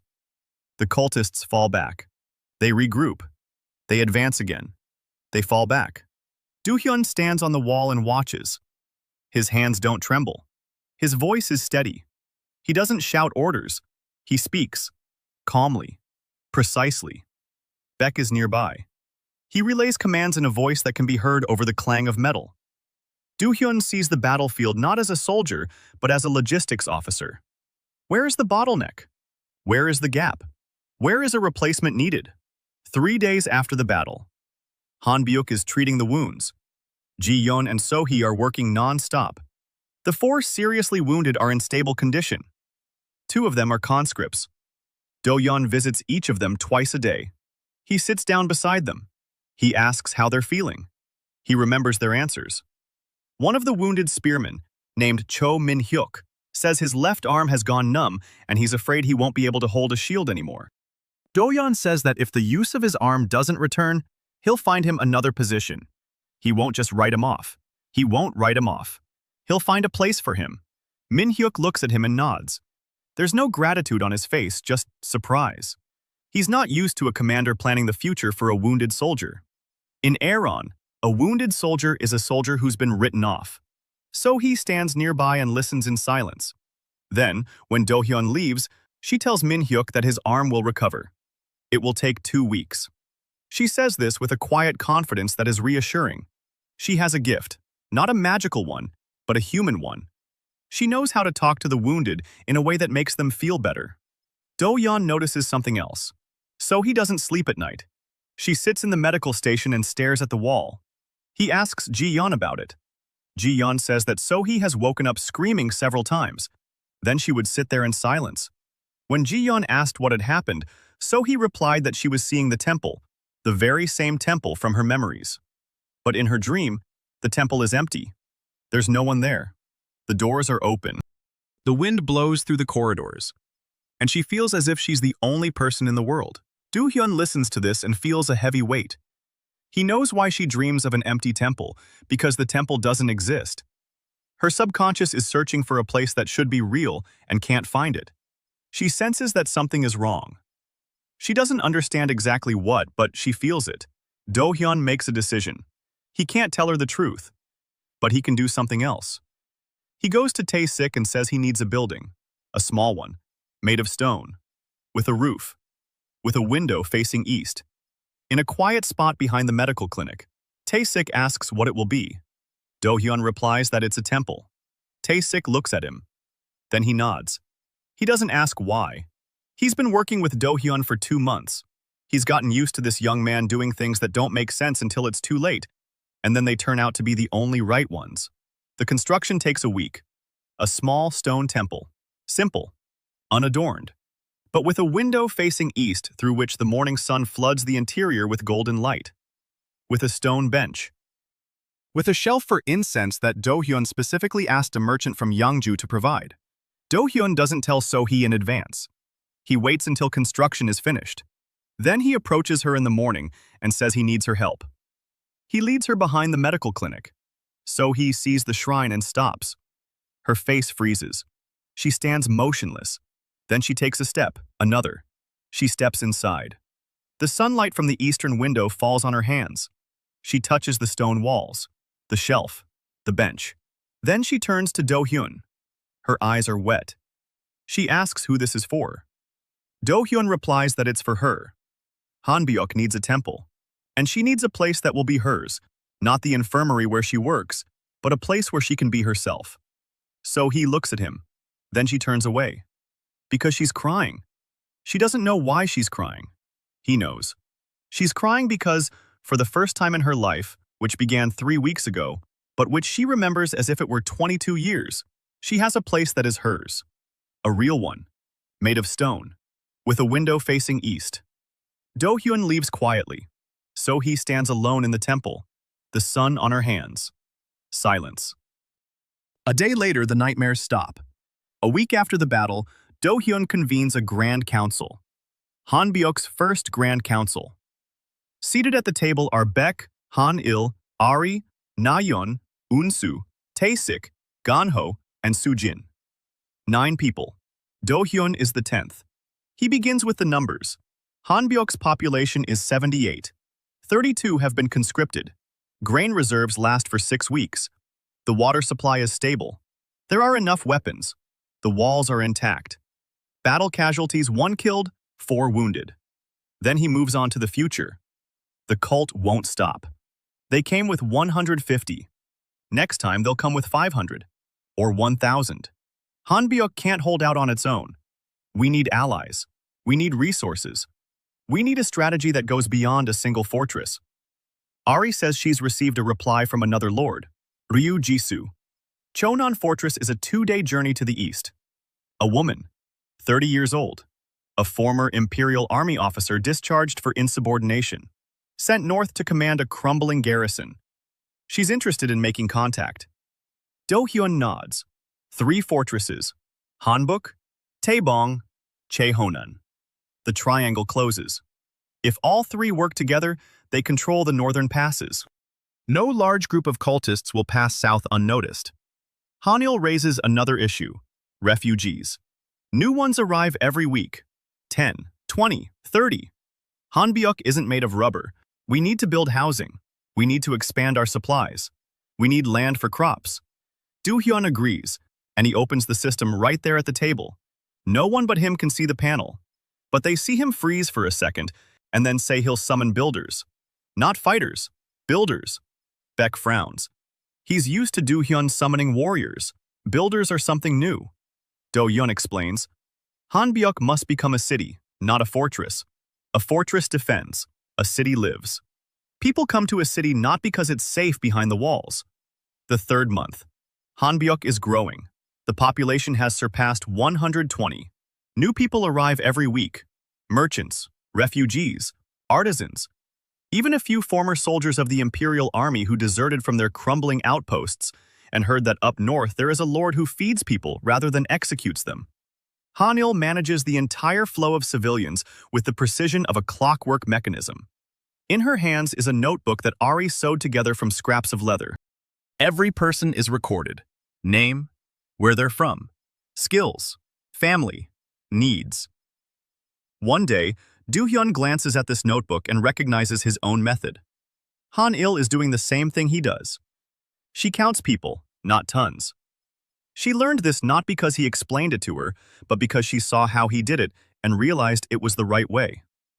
On the morning of the 3rd day of the 3rd month, Ryu Ji-soo arrives from Cheonan Fortress. She doesn't arrive not alone. With her are 15 soldiers, on horseback, in formation, armed. Do-hyun meets her at the gate. Ji-soo is tall, broad-shouldered, a scar on her chin, short-cropped hair. She dismounts and surveys Hanbuk with one long glance. Then she looks at Do-hyun, a boy, skinny, unarmed, without armor, standing at the gate of his own fortress as if welcoming a guest for dinner rather than a military ally. Ji-soo doesn't extend her hand. She nods, briefly, in a military manner. Do-hyun nods back and invites her to the table. The negotiations last 3 hours. Ji-soo speaks little. She listens a lot. She asks questions that show she's no fool. How many men? What supplies? What were the casualties in the last battle? What is the guard rotation system? Do-hyun answers honestly.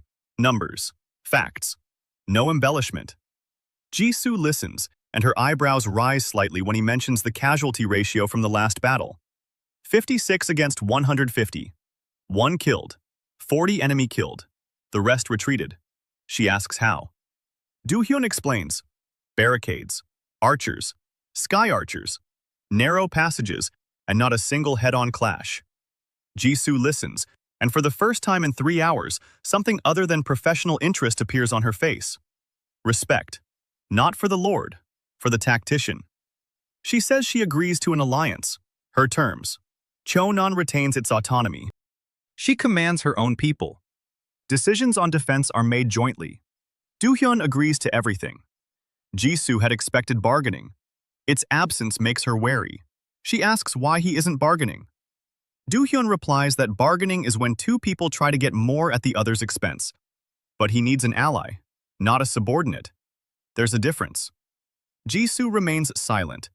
Then she extends her hand. The handshake is firm, military style. The system flashes. Plus 75 points. More than for Insu. Because Ji-soo accepted him not out of desperation but by choice.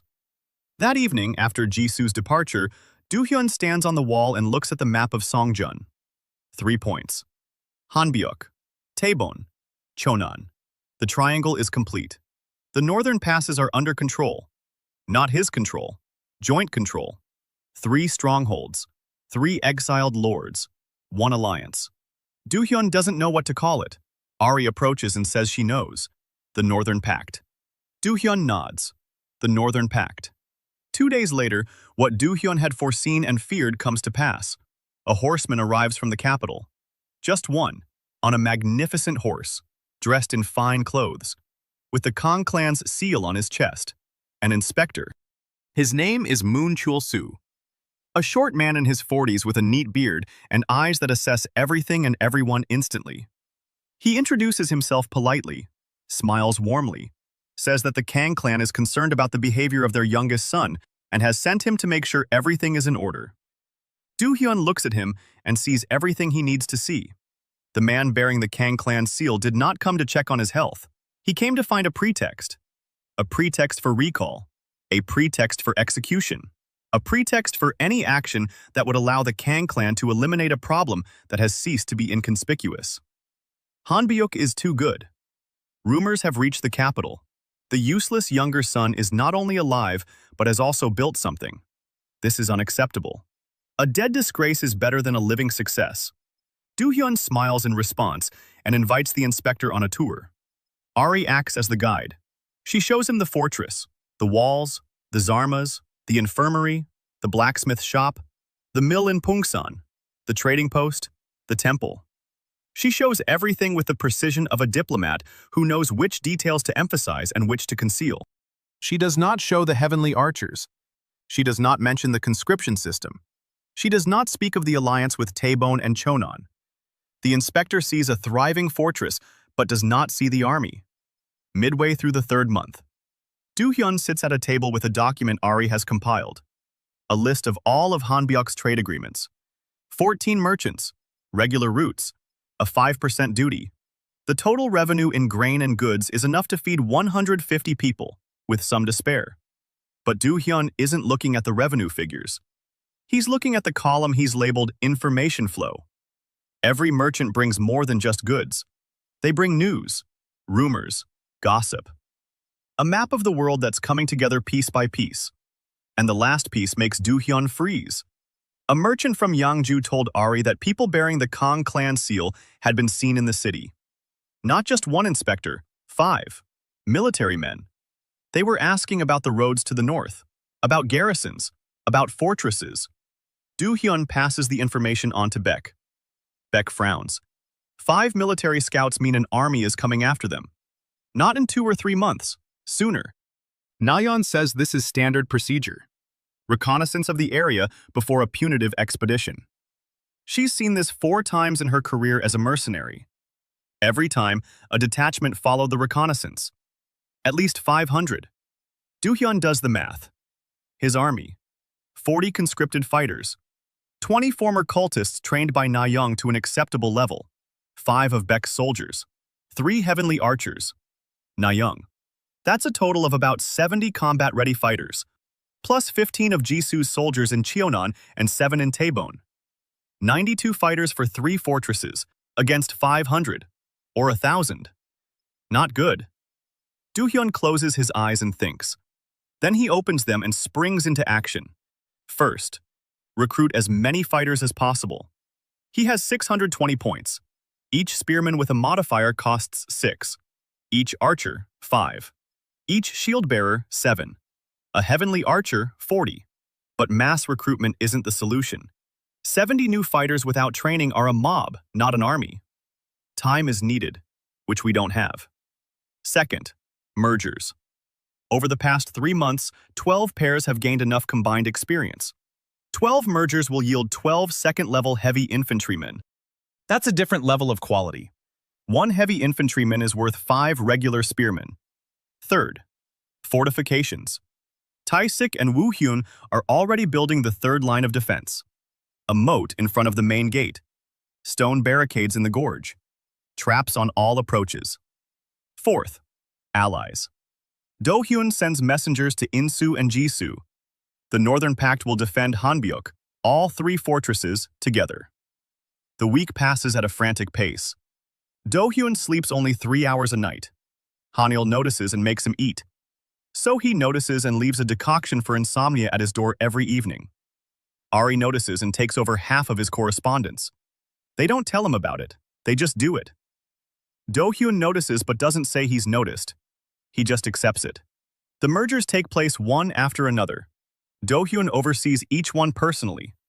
Every time he asks for consent. Every time he explains that they'll become stronger. Every time he watches as two people disappear and one appears. And every time, he feels something indescribable. Not guilt, not fear. Something between them. 12 fusions in a week. 12 heavy infantrymen. The army is changing. 30 conscripted soldiers of ordinary rank. 12 heavy infantrymen. 3 heavenly archers. Plus Nayun and her trained former cultists. Nayun looks at the heavy infantrymen and, for the first time ever, Do-hyun sees on her face neither mockery nor respect, but something resembling hope. She says that with infantry like this, they can hold the gorge against 300. Do-hyun nods. The gorge is the key. If the enemy comes from the east, the only route for a large force is through the gorge. The very same gorge where, on the first day, an oil trap stopped 18 horsemen. Now hundreds will pass through that gorge, and Do-hyun intends to turn it into a meat grinder. Not a word he likes, but a word that describes reality. On the 20th day of the 3rd month, Dong-ho, the scout, comes running out of the forest. His face is ashen. He saw a column. On the eastern road, infantry, cavalry, banners. Not cultists, the banners of the Kang clan. Do-hyun stands on the wall and looks east. The dust isn't visible yet, but it will be. Soon. Baek approaches. His face is stony. He asks how many. Dong-ho answers. 3,000. Do-hyun feels his stomach clench. 3,000. Not 500. 3,000. The Kang clan didn't mess around. They sent an army, a real army, with heavy cavalry and awakened mages. According to Dong-ho, a rider in white armor is leading the column. White armor. The mark of the first heir, Kang Do-sun, the eldest brother, the pride of the clan. The strongest mage sword of his generation. He's riding out in person, to reclaim the fortress that belongs to the clan, to bring back his wayward younger brother, or his head. Do-hyun stands on the wall and looks east. The wind ruffles his hair. Baek and Na-yeon stand beside him. Behind him lies the fortress. His fortress, his men. 150 men who depend on his decisions. Na-yeon curses under her breath. Then she stops. Then she says that 3,000 isn't a battle, it's a siege, and they won't be able to hold out against a siege. Not with their supplies, not with their numbers. Do-hyun is silent. He's thinking, not as a soldier, as a logistics officer. 3,000 men mean 3,000 mouths to feed. That's tons of grain every day. That's water.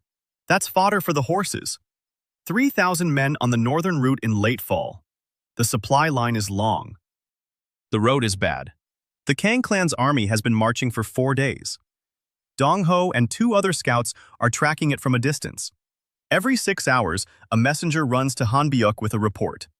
Do-hyun hangs a separate sheet on the wall and notes the army's position every half-day. Red dots creep across the Sonjun map like a disease. The first day of the march. The army is moving quickly. The formation is even. The supply train follows without delay.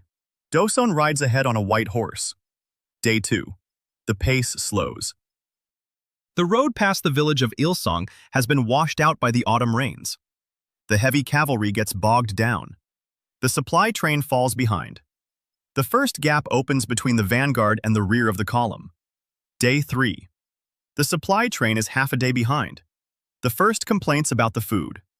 There are no merchants on the road.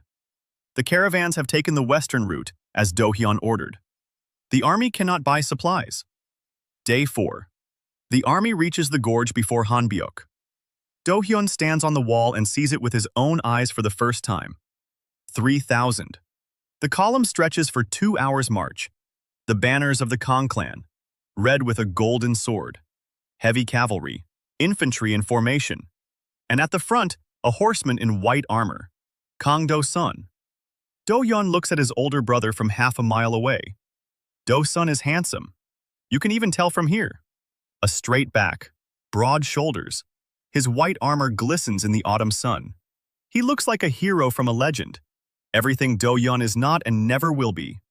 The army comes to a halt in front of the gorge. Da-sun isn't a fool. He can see that the gorge is fortified. Uhyun's barricades, stone barriers, positions for archers on the slopes. And on the cliff above the gorge stand figures in silver armor, the heavenly archers. Dosan sets up camp. He doesn't attack right away. He sent out scouts, who returned and reported. The fortress is fortified. The garrison numbers at least 50 fighters. It was impossible to determine the exact number because Donho's men intercepted the scouts before they could get close enough. Do-hyun reads the scouts' report from the ramparts. Ari stands beside him. She is pale, but her voice is steady. She says that, according to protocol, Dosan must send a messenger. He is the heir to the great clan. He will not storm a fortress belonging to his own clan without a formal demand for surrender. It is a matter of honor. Do-hyun nods. 2 hours later, the envoy arrives, a horseman bearing a white flag, an officer in fine armor. He brings a scroll. Ari unrolls it and reads it, her expression unchanged. She has been trained not to show emotion when reading diplomatic documents. But Do-hyun sees her fingers clench slightly around the edges of the scroll as she reads it aloud. Kang Do-sun, the first heir of the Kang clan, by order of the clan head, demands that Kang Do-hyun, who is unlawfully occupying the post of governor of Hanbyuk Fortress, immediately relinquish his authority and appear for an inquiry. In the event of refusal, the heir is authorized to use force to restore order. Do-hyun listens. Then he takes the scroll. He reads it himself. Then he notices a mistake in the third paragraph, a word written with the wrong ending. He points it out to Ari. Ari looks. Then she covers her mouth with her hand. She's trying not to laugh. Do-hyun turns to the envoy and says he will add the demand to the case file, and that there's a typo in the third paragraph. The envoy blinks. Then he turns his horse around and rides away. Baek stands nearby, his face expressing a complex mix of horror and admiration. He says that Do-hyun has just insulted the first heir of the great clan by pointing out a grammatical error in his ultimatum. Do-hyun shrugs. A mistake is a mistake. Ari laughs quietly. Then she becomes serious. She says that Do-san will be furious. An angry commander makes mistakes. That's the plan. The night passes in anticipation. The Kang clan's army is camped in front of the gorge. Bonfires are visible from the wall. 3,000 men are tending the fires. Do-hyun counts the fires and estimates the actual number of troops based on their count. 20 fires per 100 men. About 120 fires. That means about 2,400. Less than 3,000. Some must have fallen behind with the supply train, or deserted along the way. A starving army loses men. It's working. Morning. Do-sun isn't attacking. He's biding his time. The supply train catches up around noon. Do-hyun watches as the wagons enter the camp and counts them. 23 wagons. For 3,000 men, 40 wagons are needed for at least a week. 23 is barely enough for 3 days. Dawson has brought an army that can hold out under the walls for 3 days. Then starvation will set in. Do-hyun knows this, and Dawson will soon find out. The second day of the siege. Do-sun sends out detachments to forage the surrounding villages, Pungsan and Sunbon. But the villages have been warned. Do-hyun sent messengers 3 days ago. The villagers have fled into the woods with their supplies. The foragers return empty-handed. Do-sun stands in front of his tent, and Do-hyun can picture his face. Rage. His younger brother hasn't just fortified the stronghold, he's built a system in which every element works against Do-sun. The merchants have left. The villages are empty. The roads are destroyed. The supply train is insufficient, and the stronghold stands behind a fortified gorge that would be suicidal to storm. On the third day, Do-sun does exactly what Naeon predicted. He is furious. And he makes a mistake. He sends 500 infantrymen to storm the gorge, without preparation, without reconnaissance, head-on, because he's used to thinking that numbers can solve any problem. That's how his father fought. That's how his grandfather fought. 500 against barricades and snipers. The gorge is narrow. Only 8 men can walk shoulder to shoulder in it. 8, not 500. Woo-hyun's obstacles slow down the front ranks. Pits, stakes, tripwires. The formation breaks down. Men fall. Those in the rear press against those in front. Soo-jin commands the archers on the slopes. Arrows fly from above. The heavenly archers target the officers. Silver arrows pierce through the armor. 3 officers fall within the first 5 minutes. Infantry without officers is just a mob. A mob in a narrow gorge under a hail of arrows. 20 minutes. The infantry retreats. Bodies remain on the rocks. Do-hyun counts from the wall. About 40 killed. About 70 wounded. The rest are fleeing back. Hanbyuk's losses are 0. Not a single defender was injured, because not a single defender engaged in close combat. The gorge did all the work. The gorge and the archers. Do-san stands in front of his tent and looks at the gorge. Do-hyun cannot see his face but can imagine it. It is the face of a man who has lost for the first time in his life. Not because the enemy is stronger, because the enemy is smarter. And that enemy is his younger brother. The very one he called a disgrace. The very one he told to die with dignity. That evening, Ari intercepts a pigeon. A message from one of Dawson's officers to someone in the capital. The text is brief. The gorge is impassable. Casualties are unacceptable. Supplies last for 2 days. The younger brother is not who they thought he was. Ari brings the message to Do-hyun. Do-hyun reads it. Then he nods. Then he says the time has come. He dictates a reply to Ari, not to Dawson. He'll reply to Dawson personally. The reply is intended for the army officers, for those 2,500 men standing at the mouth of the gorge, hungry and angry, not understanding why they're there. The text is short. Lord Hanbyuk offers safe passage through the gorge to any soldier who lays down his weapons. A hot meal, a warm place to sleep, medical treatment for the wounded, no conditions, no oath, no obligations. Simply humane treatment. Ari looks at him. Then she asks how he plans to deliver this message to the 2,500 soldiers. Do-hyun smiles. He doesn't intend to deliver it. He intends for them to find it themselves. On the morning of the 5th day of their stand before the gorge, scrolls appear on the rocks. Many scrolls, 30. Tied to the arrows that Soo-jin shot out of the camp during the night. Not into the camp, beyond it. To where the soldiers go to fetch water from the stream. Where foragers gather grass for the horses. Where sentries stand alone at distant posts in the darkness, thinking of home. They find the scrolls. They read them. They pass them on. By noon, the entire camp knows of the proposal. Dawson finds out and orders all the scrolls destroyed. But it's too late. The words are already in their heads. A hot meal. A warm place to sleep. No strings attached. For people who've been eating half rations for 3 days and sleeping on the frozen ground, these aren't just words. It's a temptation. The 5th evening. The first defector. A soldier. A private. He comes to the gorge alone, unarmed, with his hands raised. Jae-hyun meets him, leads him inside. Hot porridge. A warm blanket. Ji-young examines him. Bruised ribs. A cold. Frostbite on his toes. She treats him. In silence. No questions asked. The 6th evening. 3. 7. 7 in all. Do-hyun greets each one. Personally. Asks their name. Asks where they're from. Asks if they're hungry. Gives each one food. He gives each one a place to stay. The system flashes. Plus points. For each one. Recognition. A soldier who defected to the enemy because the enemy offered him porridge. This isn't a victory. It's something more. On the 8th day of the standoff, Dosun orders a retreat. Not because he lost the battle. He lost 1 assault out of 500 men and lost 40. For an army of 2,500, that's tolerable. He retreats because his army is dwindling. 37 defectors in 3 days.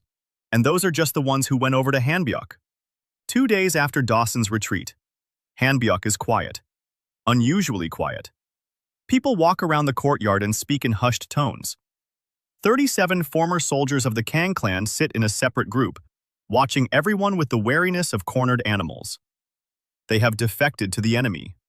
To the Kang clan, they are as good as dead. Do-hyun approaches them in the morning. He sits down on the ground. Not directly across from them, right next to them. He remains silent. After 5 minutes, one of them asks what will happen to them. Do-hyun replies that the same will happen to them as to everyone else. Food, work, a roof over their heads. If they want to serve, they can serve. If they don't, They can work on a construction site or in the fields. No one is forcing them. A soldier looks at him. Then he asks what if they want to leave. Do-hyun replies that the gates are open, always. No one leaves. Over the next week, 30 out of 37 enlist in the garrison. Na-yeon takes command of them and puts them through their paces every day. She yells at them so loudly that it can be heard outside the walls, but by evening, she sits down next to them and eats from the same pot. They get used to it. People get used to a place where they're treated like human beings faster than you might think. The remaining 7 go to Taesik, carpenters, bricklayers, 1 former cook. Haniel writes each one down in her notebook. Name, skill, family, needs. The notebook gets thicker. Hanbyok's population has surpassed 200, the 4th month. Do-hyun stands in front of his wall and looks at the map. Charcoal lines cover 3 of the 4 walls. The 4th wall is a hole in the ceiling through which he gazes at the stars. Ari comes in with news. Bad news. A letter has arrived from the capital, an official one, with the imperial seal. The Kang clan has filed a complaint with the Council of 12. Kang Do-hyun is accused of usurping power, illegally forming an army, concealing imperial property, taking in refugees without the crown's permission, and the most serious charge of all, poaching soldiers from the Kang clan. The final charge is treason. The punishment is death. Do-hyun reads the letter, then he folds it up. Then he asks Ari if there are any errors in it. Ari checks. No errors. Do-hyun says it's a shame. It would have been nice to find one more typo. Ari doesn't laugh. She's serious. The Council of 12 isn't Do-seon. It consists of the 12 clan heads, each of whom commands an army. If the council decides that Do-hyun is guilty, they won't send 3,000. They'll send 30,000. With awakened mages from each of the 12 clans. Do-hyun nods. Then he says there's another way. Not war. Politics. He dictates a reply to Ari. Not to the council, to the emperor. Directly. The letter is brief. Lord Hanbyoka requests an audience to discuss the status of the northern lands. Lord Hanbyoka proposes the creation of the Hanbyoka March as a separate administrative unit under the direct control of the crown, with the right to self-defense, with the right to accept refugees, with the right to form a garrison. In return, the March pledges to defend the northern border against the cult of the Rift and to ensure the safety of trade routes. Ari reads the draft twice. Then she looks at Do-hyun. She understands what he's doing. He's bypassing the Council of 12. He's appealing directly to the Emperor. The Emperor is a puppet. Everyone knows that. But he's a puppet with the imperial seal. If the Emperor signs the decree regarding Mark, the Council won't be able to revoke it without a formal rebellion. And a rebellion against the Emperor is something no clan wants. Because then all the other clans will unite against the rebel. Do-hyun is using the system against it, as always. Ari asks why the Emperor would agree. Do-hyun replies, because the Emperor doesn't want to be a puppet. He wants real power. And the Hanbyok mark will set a precedent for him. For the first time in 100 years, the territory will be directly subordinate to the crown, rather than through a clan. If this works, the Emperor will be able to repeat it with other territories. Gradually, one by one. Stripping power from the council not through war, but through bureaucracy. Do-hyun isn't offering the Emperor an alliance, he's offering a tool. Ari stares at him for a long time. Then she says he's the most dangerous man she's ever met, and that she likes it. She leaves to write the final draft. Do-hyun is left alone. He thinks about what he's just done. He's drawn the Emperor into a game with the Council of 12. If it works, Hanbyuk will be safe. If it doesn't work, he'd rather not think about that. That night the system hums again. A deep, low sound. Do-hyun opens the panel. A new notification. Hey son. One word. Then another. Okay. Do-hyun stares at that word. The weary god of war, watching from the depths of the system, had spoken a single word. Okay. Not an order. Not an instruction. Approval. Do-hyun closes the panel and goes to bed. For the first time in a month, he falls asleep quickly. The 5th month, Hanbyuk is no longer a fortress. Hanbyuk is a city. 240 people, houses outside the walls, a street stretching from the gate to the market square. The market square, 2 rows of shops, a blacksmith shop, a potter's workshop, a bakery opened by a former cook from Dosan's army. The mill in Pungsan is running smoothly. A second mill is under construction in Sunban. The bridge has been repaired. A second bridge across the northern stream is under construction. A school, small, 1 room. So he teaches the children to read and write in the mornings. She doesn't know where she learned how to teach. She remembers that children were taught at her temple, a temple that no longer exists. But the skill is real. The children love her. They call her Teacher So-hee and bring her flowers. She places them in a clay vase on the temple window. The temple that Do-hyun built, the real temple, with stone walls and a window facing east. Do-hyun stands on the wall and looks out at the city. His city. Not because he owns it, because he built it. Stone by stone, person by person. Han-yul stands beside him. She is silent. She is often silent when she's with him, not because she has nothing to say, because they don't need words. They've been working side by side for 5 months, every day, every decision, every problem. She knows what he's thinking before he says it. He knows what she'll do before she starts. They're like 2 teeth on the same gear. Do-hyun turns to her and says he wants to show her something. He leads her to the commander's room. A new document hangs on the wall. A report on the restoration of Hanbyuk Fortress. Tae-sik and Song-jun compiled it at Do-hyun's request. Schematics, blueprints, numbers. Every wall, every building, every repair. Everything is documented. Do-hyun shows her the document and says one thing, that he wants her to see this, that her father would be proud, and that she's doing a great job. Han-il looks at the document, at the blueprints of the fortress she's carried on her shoulders for 10 years, at the numbers showing that Hanbyuk is now stronger than it's ever been. She stands there in silence. Then she turns to Do-hyun. Her eyes are dry. Han-il isn't crying. She stopped crying 10 years ago. But her voice trembles slightly when she says thank you. Just 1 word. For the first time in 5 months, she thanks him. Not for the food, not for a roof over her head, not for a position, for seeing what she needed to see. Do-hyun nods. They stand in silence. Then Han-il straightens up and walks away to check the warehouse. Work won't wait. A week later, a reply arrives from the emperor. Ari unrolls the scroll and reads it. Then she reads it again. Then she sits down. The emperor agrees. The Hanbyuk Margraviate is established by royal decree. Kang Do-hyun is appointed Margrave, with the right to independent defense, with the right to accept refugees, with the right to form a garrison. All charges brought by the Council of 12 are dropped. Ari reads this aloud in the market square. 240 people are listening. Silence. Then someone shouts. Then everyone shouts. Do-hyun stands off to the side and watches. He doesn't shout. He's thinking. Margrave isn't just a title, it's legal protection. Now the Kang clan cannot send an army without the emperor's permission. And the emperor won't give permission because the Margraviate is his tool. It's his first step toward real power. Do-hyun has just become the most valuable ally of the most useless emperor in Iran's history. And he's made that useless emperor just a little less useless. Emily Winters arrives the next day, as if she'd been waiting just around the corner. The daughter of a foreign ambassador, 19 years old, an engineer by training, stuck up north, forgotten, abandoned. She arrives in a wagon with a toolbox and a bag of blueprints. She climbs down and looks at Hanbyuk. Then she looks at the water wheel that Tae-sik built behind the wall. Then she walks over to the wheel and begins to examine it. 10 minutes later, she turns to Do-hyun, who has been watching silently, and says that the angle of the blades is wrong. They need to be shifted by 12 degrees. Then the efficiency will increase by 1/3. Do-hyun looks at her, then at the wheel, then back at her. And he says she needs a workshop. Emily blinks.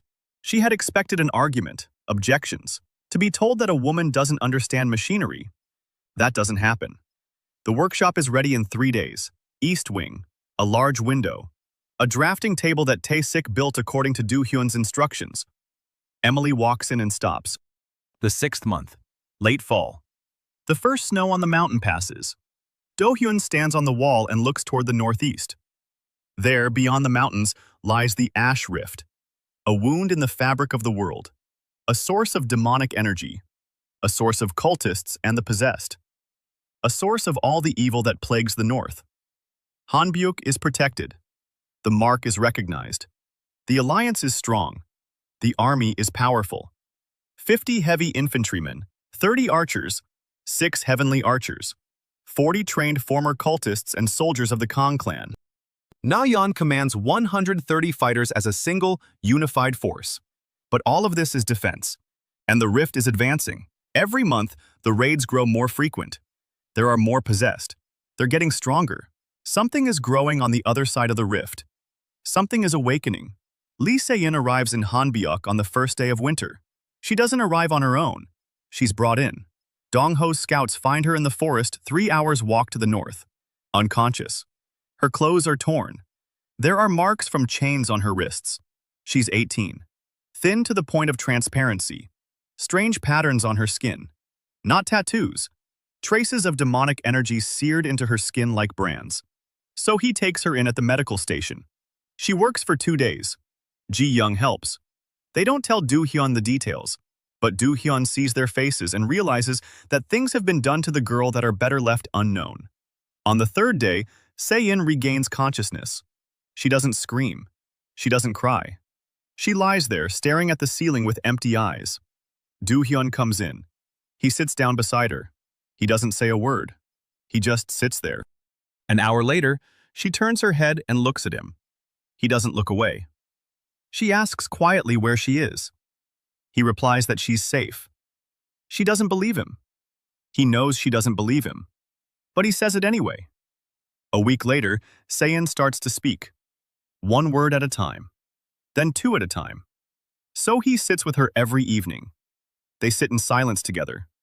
Sometimes So-hee talks about the temple, the one she remembers. Se-in listens. She likes So-hee's voice. After 2 weeks, Se-in tells her story. She is the daughter of one of the leaders of the cult of Ash. Not by choice. Her brother is the head of a cell. He used her as a vessel for demonic energy, a conduit through which the energy of the rift flows into the possessed. Without her, the possessed grow weak. With her, they're invulnerable. Do-hyun listens. He doesn't interrupt. When she finishes, he asks one thing. What does she need right now? Se-in is silent for a long time. Then she says she needs a door that locks from the inside. Do-hyun nods. By evening, Tae-sik bolts the door to her room. From the inside. Se-in closes the door. Opens it. Closes it again. 3 times. Then she sits down on the bed and for the first time in months, falls asleep without trembling. A month later, Se-in begins to leave her room. She discovers something. She sees traces. Not ordinary ones.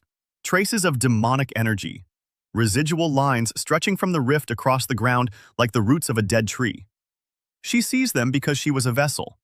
The energy left an imprint on her, and that imprint became a gift.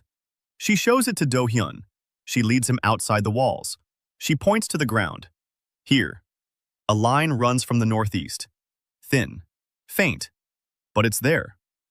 Do-hyun looks but sees nothing, yet he believes her. He sends Se-in and Dong-ho out on a reconnaissance mission. They follow the line. 2 days later, they return with a map. The demonic lines converge at a single point, the Ash Rift. And the lines grow thicker with each passing month. The rift is widening. Do-hyun looks at the map and realizes that defense alone won't save them. They could build walls endlessly. They could summon armies. You can form alliances. But if the rift continues to widen, one day it will swallow everything. All the walls. All the armies. All the alliances. We must go to the source. We must seal the rift. That night, Haeson speaks again. Not just 1 word. 3. Are you ready? No. Do-hyun answers aloud in the empty room. Not ready. But he will be. In a week. Maybe 2. The system flashes. A new notification. The priestess branch has been unlocked. Fallen soldiers can be brought back into service if their bodies haven't been completely destroyed. The cost is high. The requirement is a level 3 priestess.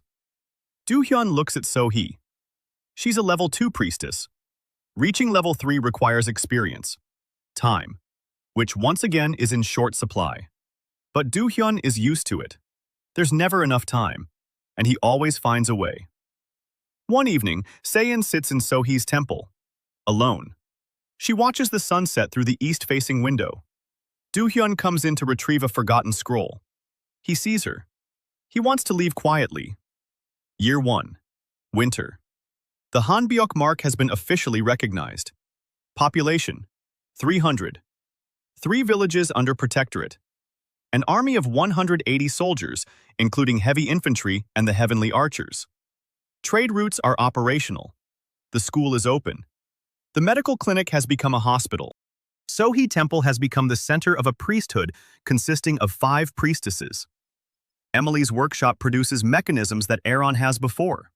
Water pumps, hoisting cranes, a heating system using hot water pipes. Jisoo calls it witchcraft. Emily replies that it's physics. Do-hyun is preparing an expedition to the rift, not an invasion force, but an expedition. A reconnaissance in force. Se-in leads the way. Na-yeon is in command. 40 heavy infantrymen, 20 archers, 6 sky archers. Do-hyun is going in person. Baek objects. Han-il objects. Ari objects. So-hee is silent, but her eyes say it all. Do-hyun explains. He has to be there, not because he's a warrior, because the system operates through him. Summons, mergers, upgrades, everything requires his presence. And because Haesun is calling, not with words, with a sensation, a rumbling deep within his consciousness that grows louder every day. The god of war is awakening, and he needs a vessel by his side. Before leaving, Do-hyun does what he must. He appoints Han-il as Marquis administrator during his absence. Full authority. All decisions. Han-il accepts without a word. She simply nods. They stand at the gate. Morning. Cold air. The army is lined up outside the walls. Do-hyun looks at Han-il. She looks at him. For 5 months, they've lived side by side. Every day. Every decision. And not once has either of them said what they both know. Do-hyun opens his mouth, closes it, then says he'll be back. Han-il replies that she knows. He leaves. She stands at the gate and watches him go until the column disappears around the bend. Then she turns and goes to check the warehouse. Work won't wait. The trek to the rift takes 5 days. Se-in leads the way along the energy lines. They walk through dead forests. The trees are gray, bare. Even in winter, trees don't look like this. This isn't winter. This is death. Demonic energy has poisoned the earth. No grass grows. No birds fly. The silence is complete and oppressive. On the 3rd day, they encounter the first possessed. Not a patrol, a crowd. About 70 of them. They wander aimlessly through the dead forest. Mindless. Shells filled with energy. Na-yeon lines up the infantry. The sky archers fire from a distance. Silver arrows tear through the possessed like paper. 60 killed in 20 minutes. 10 break through to the ranks. The heavy infantry meets them with a wall of shields. The halberds do their work. Clean. Fast. 0 casualties. Na-yeon nods. Good work. Do-hyun looks at the dead possessed and sees what others do not. Their faces. Beneath the gray skin and empty eyes, they were people. With lives. With names. With families. Demonic energy took everything, left only a shell. Do-hyun stands there in silence. Then he moves on. On the 5th day, they reach the rift. Do-hyun sees it and stops. A crack in the ground, not an ordinary crack. A wound. Black light rises from it. Not smoke. Light. Dark and thick as liquid. It flows upward and spreads across the sky. The ground around the rift is dead for 2 miles in every direction. The rocks are melted. The air trembles. And a sound comes from the depths of the fissure. Low. Constant. Like the breath of something enormous. Se-in stands nearby, trembling. Not from fear, from the energy.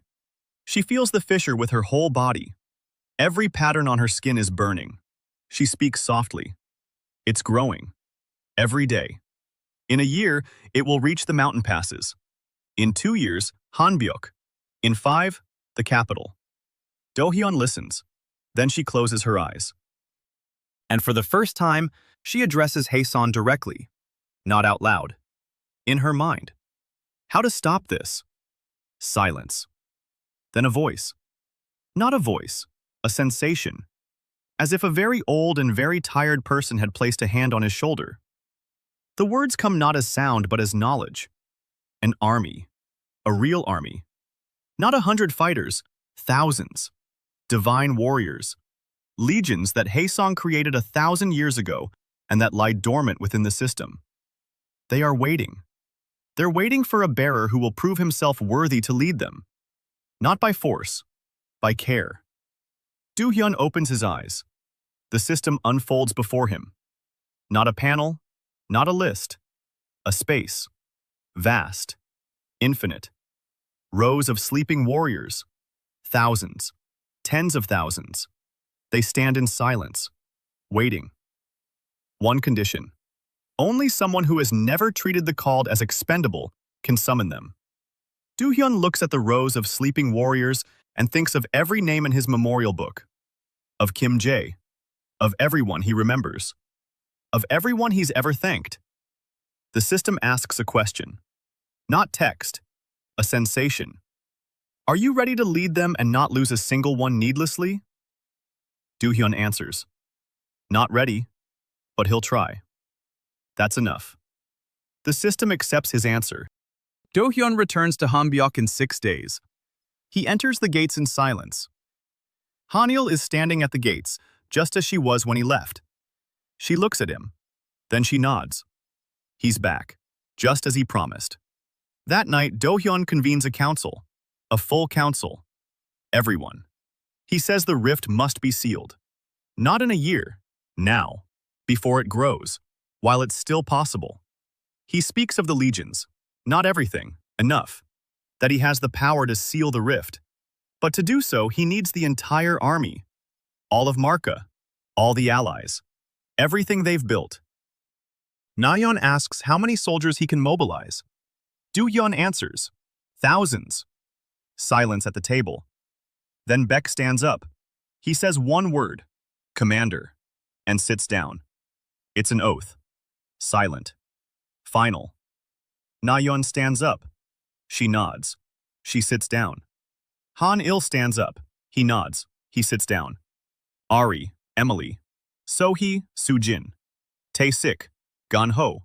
Se-in, Un-soo. Ji-soo, In-soo. One by one, in silence. Do-hyun looks at them and feels something inside him fall into place. The last piece of the puzzle. He wasn't building an army. He was building a home that just happened to have an army. And now that home is going to war. Preparations take a month. Do-hyun works non-stop. Han-il manages the mark. Ari handles diplomacy. Every allied lord sends men. Jisoo brings 30 fighters. In-soo, 10. 4 more minor lords who have joined the Northern Pact in recent months send a total of 40. The army of the Hanbyuk mark. 260 fighters. Against the rift, this is nothing. But Do-hyun knows he has a trump card. The legions of Haesan. Before leaving, he does what he's been for 5 months. He goes to see So-hee at the temple. He sits down across from her and remains silent. So-hee looks at him and waits. She knows how to wait. Do-hyun says he has something to tell her, about who she is. So-hee listens. Her face is calm. Do-hyun doesn't tell her everything. He can't. But he tells her that she is special, that her appearance in Hanbyuk is no coincidence, that she's part of something bigger. He says that the temple he built for her isn't just a building, it's a declaration, her place in the world. Real, not from memory, carved in stone. So-hee listens, and an expression slowly appears on her face, one that Do-hyun was afraid to see. Understanding. Not complete. Partial. She doesn't know the truth, but she senses its outlines. She speaks softly. My temple from memory isn't real. That's true. Do-hyun is silent. His silence is his answer. So he nods, slowly. Then she says it doesn't matter, because this temple is real, and the people she heals are real, and the children she teaches are real, and that's enough. Do-hyun looks at her and for the first time ever, doesn't know what to say. So he smiles, warmly, slowly. with that very same smile he saw on the first day. And she says it's time for him to go. He has a war to fight. Do-hyun stands up. He leaves. He stops at the door. He says thank you. So-hee replies that he's the only person who always says thank you to her, and that to her, it's worth more than any temple. The army marches out of Hanbyuk at dawn. 260 soldiers, heavy infantry, archers, the sky archers. Na-yeon leads the vanguard. Baek is on the right flank. Eun-soo is on the left. Soo-jin commands the archers. Se-in guides them along the energy lines. Do-hyun is in the center, unarmed, without armor, with a notebook containing all the names. Han-il stands at the gate. Ari is beside her. So-hee, Emily. 4 women watch them leave. Han-il doesn't say a word. Ari wipes her eyes. So-hee is silent. Emily clenches her fists. A 5-day march. On the 3rd day, first contact. 100 possessed. The heavenly archers and heavy infantry wipe them out in half an hour. Casualties, 1 wounded. Day 4. 200 possessed. The battle is fiercer. 2 hours. Casualties, 3 wounded. Not a single casualty. Na-yeon commands flawlessly. She reads the battlefield like a book. Every maneuver is precise. Every order is timely. Day 5. The Rift. The army lines up on the barren plain before the fissure. A black light rises into the sky. The earth trembles. And out of the rift they emerge. Not the possessed. Not the cultists. Something else. Huge figures made of black smoke. Demons. Real demons. The very ones Haesun sealed away 1,000 years ago. The seal has weakened. They're breaking free. 3, 5, 10. Each the size of a tower. Na-yeon looks at them, and for the first time ever, Do-hyun hears her fall silent. She isn't cursing. She's silent. Then she turns to him. Her face is calm. She says one word. Commander. It's not a question. It's a reminder. You're the commander. Command. Do-hyun closes his eyes. He opens the system. Not the control panel. Space. Endless rows of sleeping warriors. He addresses them. Not with a command. A request. I need help. Silence. Then Haesun's voice. Not a word. Not a phrase. Laughter. Quiet. Weary. Relieved. The laughter of an old man who has waited 1,000 years and has finally seen his wish fulfilled. The sky above Hanbyuk flashes. No, not above Hanbyuk. Above the rift. Light. Golden. Warm. Figures appear out of nowhere. Warriors. In silver and gold armor. With weapons that glow. Thousands. Row upon row. Formation upon formation. They take their stand on the barren plain, and the earth beneath their feet comes to life. Grass pushes through the ashes. The stones stop trembling. The air clears. The legions of Haesun, divine warriors, the army of the god who died to save the world, and place them for whoever is able to lead them correctly. 260 of Hanbyuk's fighters stand and watch. Baek drops to one knee. Not before the legions, before Do-hyun. Na-yeon stands. She watches. Her eyes shine. She does not kneel. She is not one to kneel. But she nods. Once. Briefly. Just as Baek nodded on the first day. Se-young trembles. Not out of fear. Out of relief. The Legion's energy drowns out the demonic energy of the rift. For the first time in her entire life, the patterns on her skin aren't burning. For the first time, she isn't in pain. The battle for the rift lasts 6 hours. Haesung's legions against the demons of the rift. Golden light against black smoke. Do-hyun isn't fighting. He stands in the center and does what he does best. He commands. He sees where there's a bottleneck, where the line is sagging, where reinforcements are needed. Na-yeon is by his side. She translates his words into commands. Baek holds the formation on the flank. Soo-jin and the heavenly archers strike at the demon's weak points. Silver arrows pierce the smoke and find the core. Se-in points out these cores. She sees them. No one else does. Every demon falls when an arrow hits a core. 1 by 1. 10, 20, 30. By 5 o'clock, the demons are retreating. By 6, the rift begins to narrow. Legions stand on either side of the fissure, and the light of their armor pushes the black flames back into the earth. The fissure closes. Slowly, stone by stone, earth upon earth. 6 hours and 1,000 years. Heson's seal is restored, not the old seal, a new one, because the old one was the solitary sacrifice of a single god. The new seal rests upon a foundation of 300 names in the Book of Remembrance, upon a bowl of porridge offered to the enemy, upon a temple built for a woman who does not know that her life began 3 weeks ago, upon a mill repaired for a village that had been forgotten for 10 years. The rift closes. The last ray of black light fades. Silence. True silence. Not oppressive. Peaceful. The earth around the fissure begins to change. Slowly. Barely noticeably. But the ashes grow slightly lighter. A single blade of grass. A bird somewhere far away. Do-hyun stands where the ash rift was just a minute ago.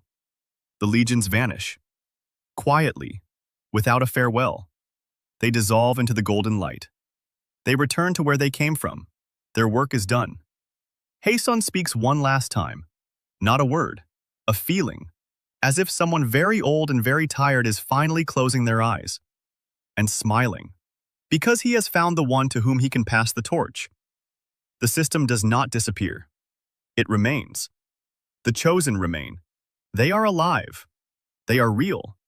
They aren't going anywhere. But the voice from the depths falls silent. Forever. Haesun leaves. Calmly. At last.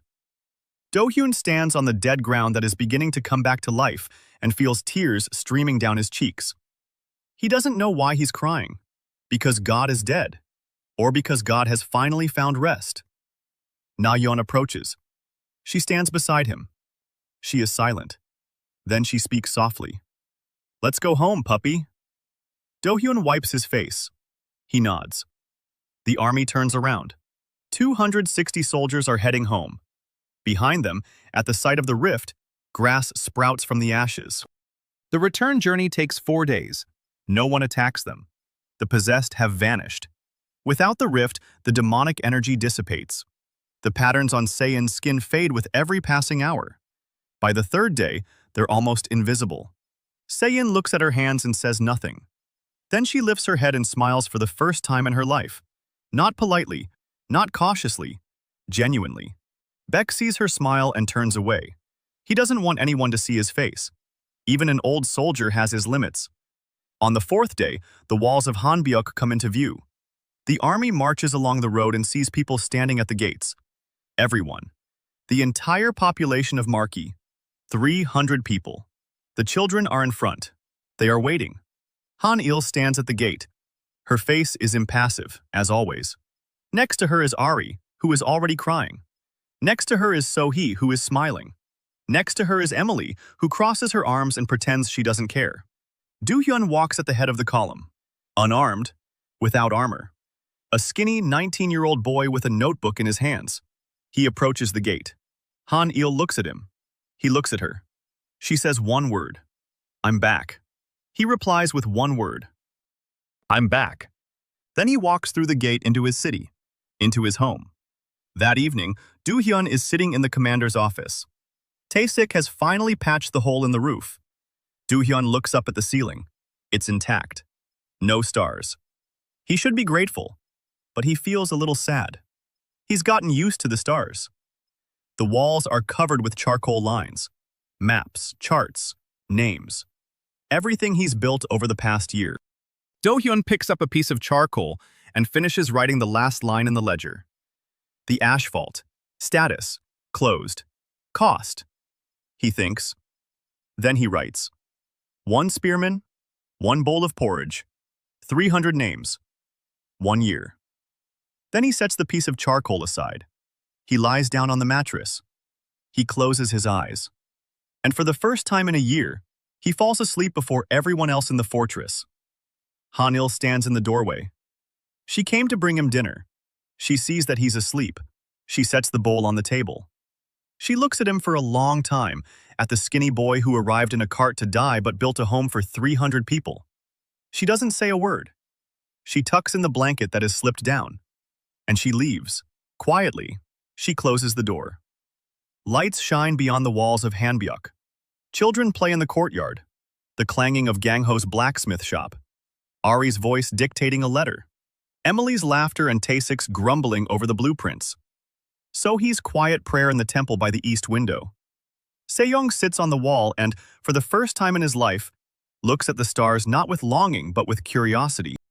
Nayeon drinks her bitter herbal tea by the fire and tells the young soldiers a story they didn't ask for but listened to with their mouths agape.